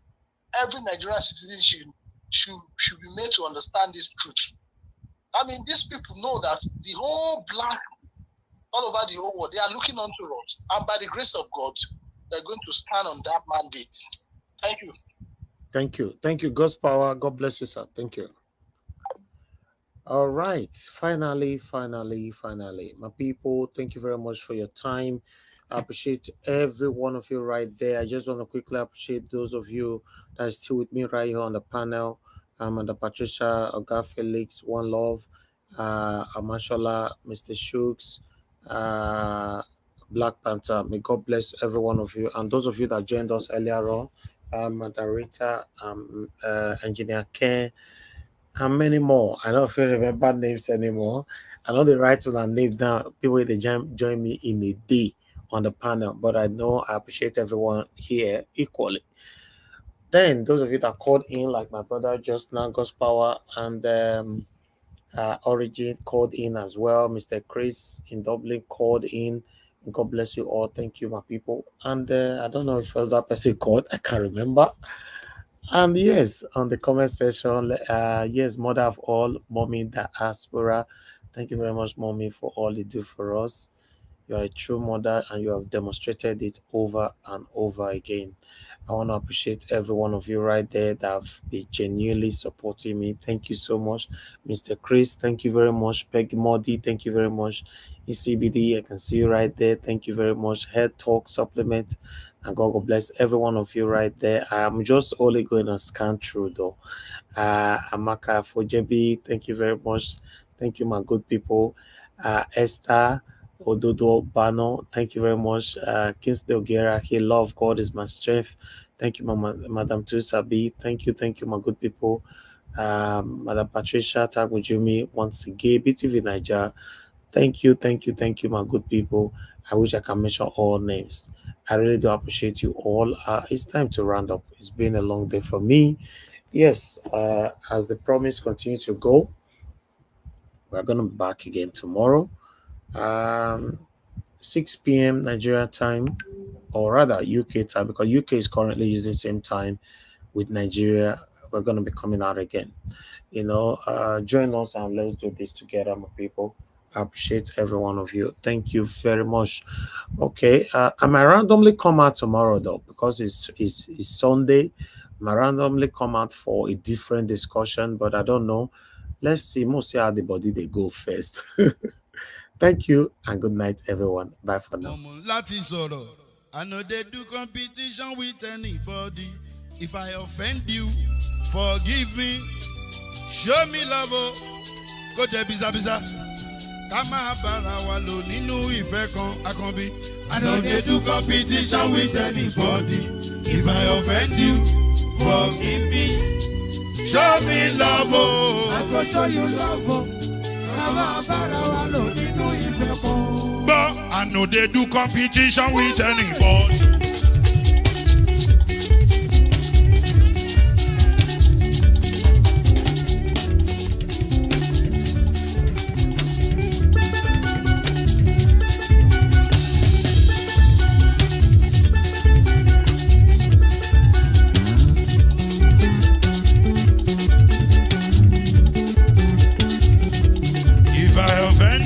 Forgive me, show me love, oh, I go show you love, Kama bara wa lo nínú ìfẹ́ kan. I know they do competition with anybody. If I offend you, forgive me. Show me love, oh, I go show you love, oh, Kama bara wa lo nínú ìfẹ́ kan.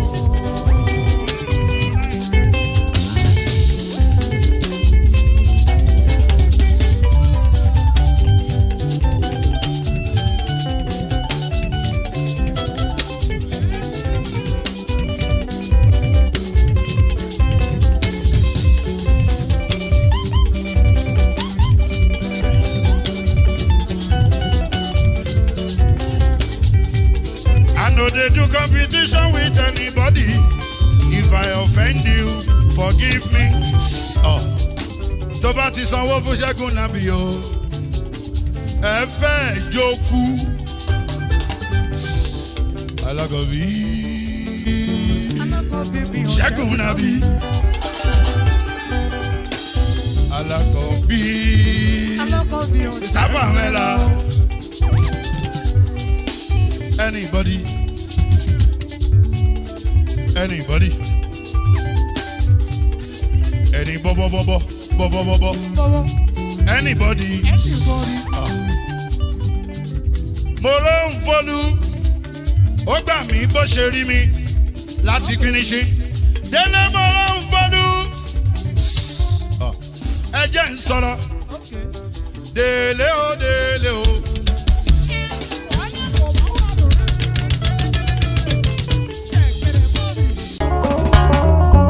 You are the pillar that holds my life.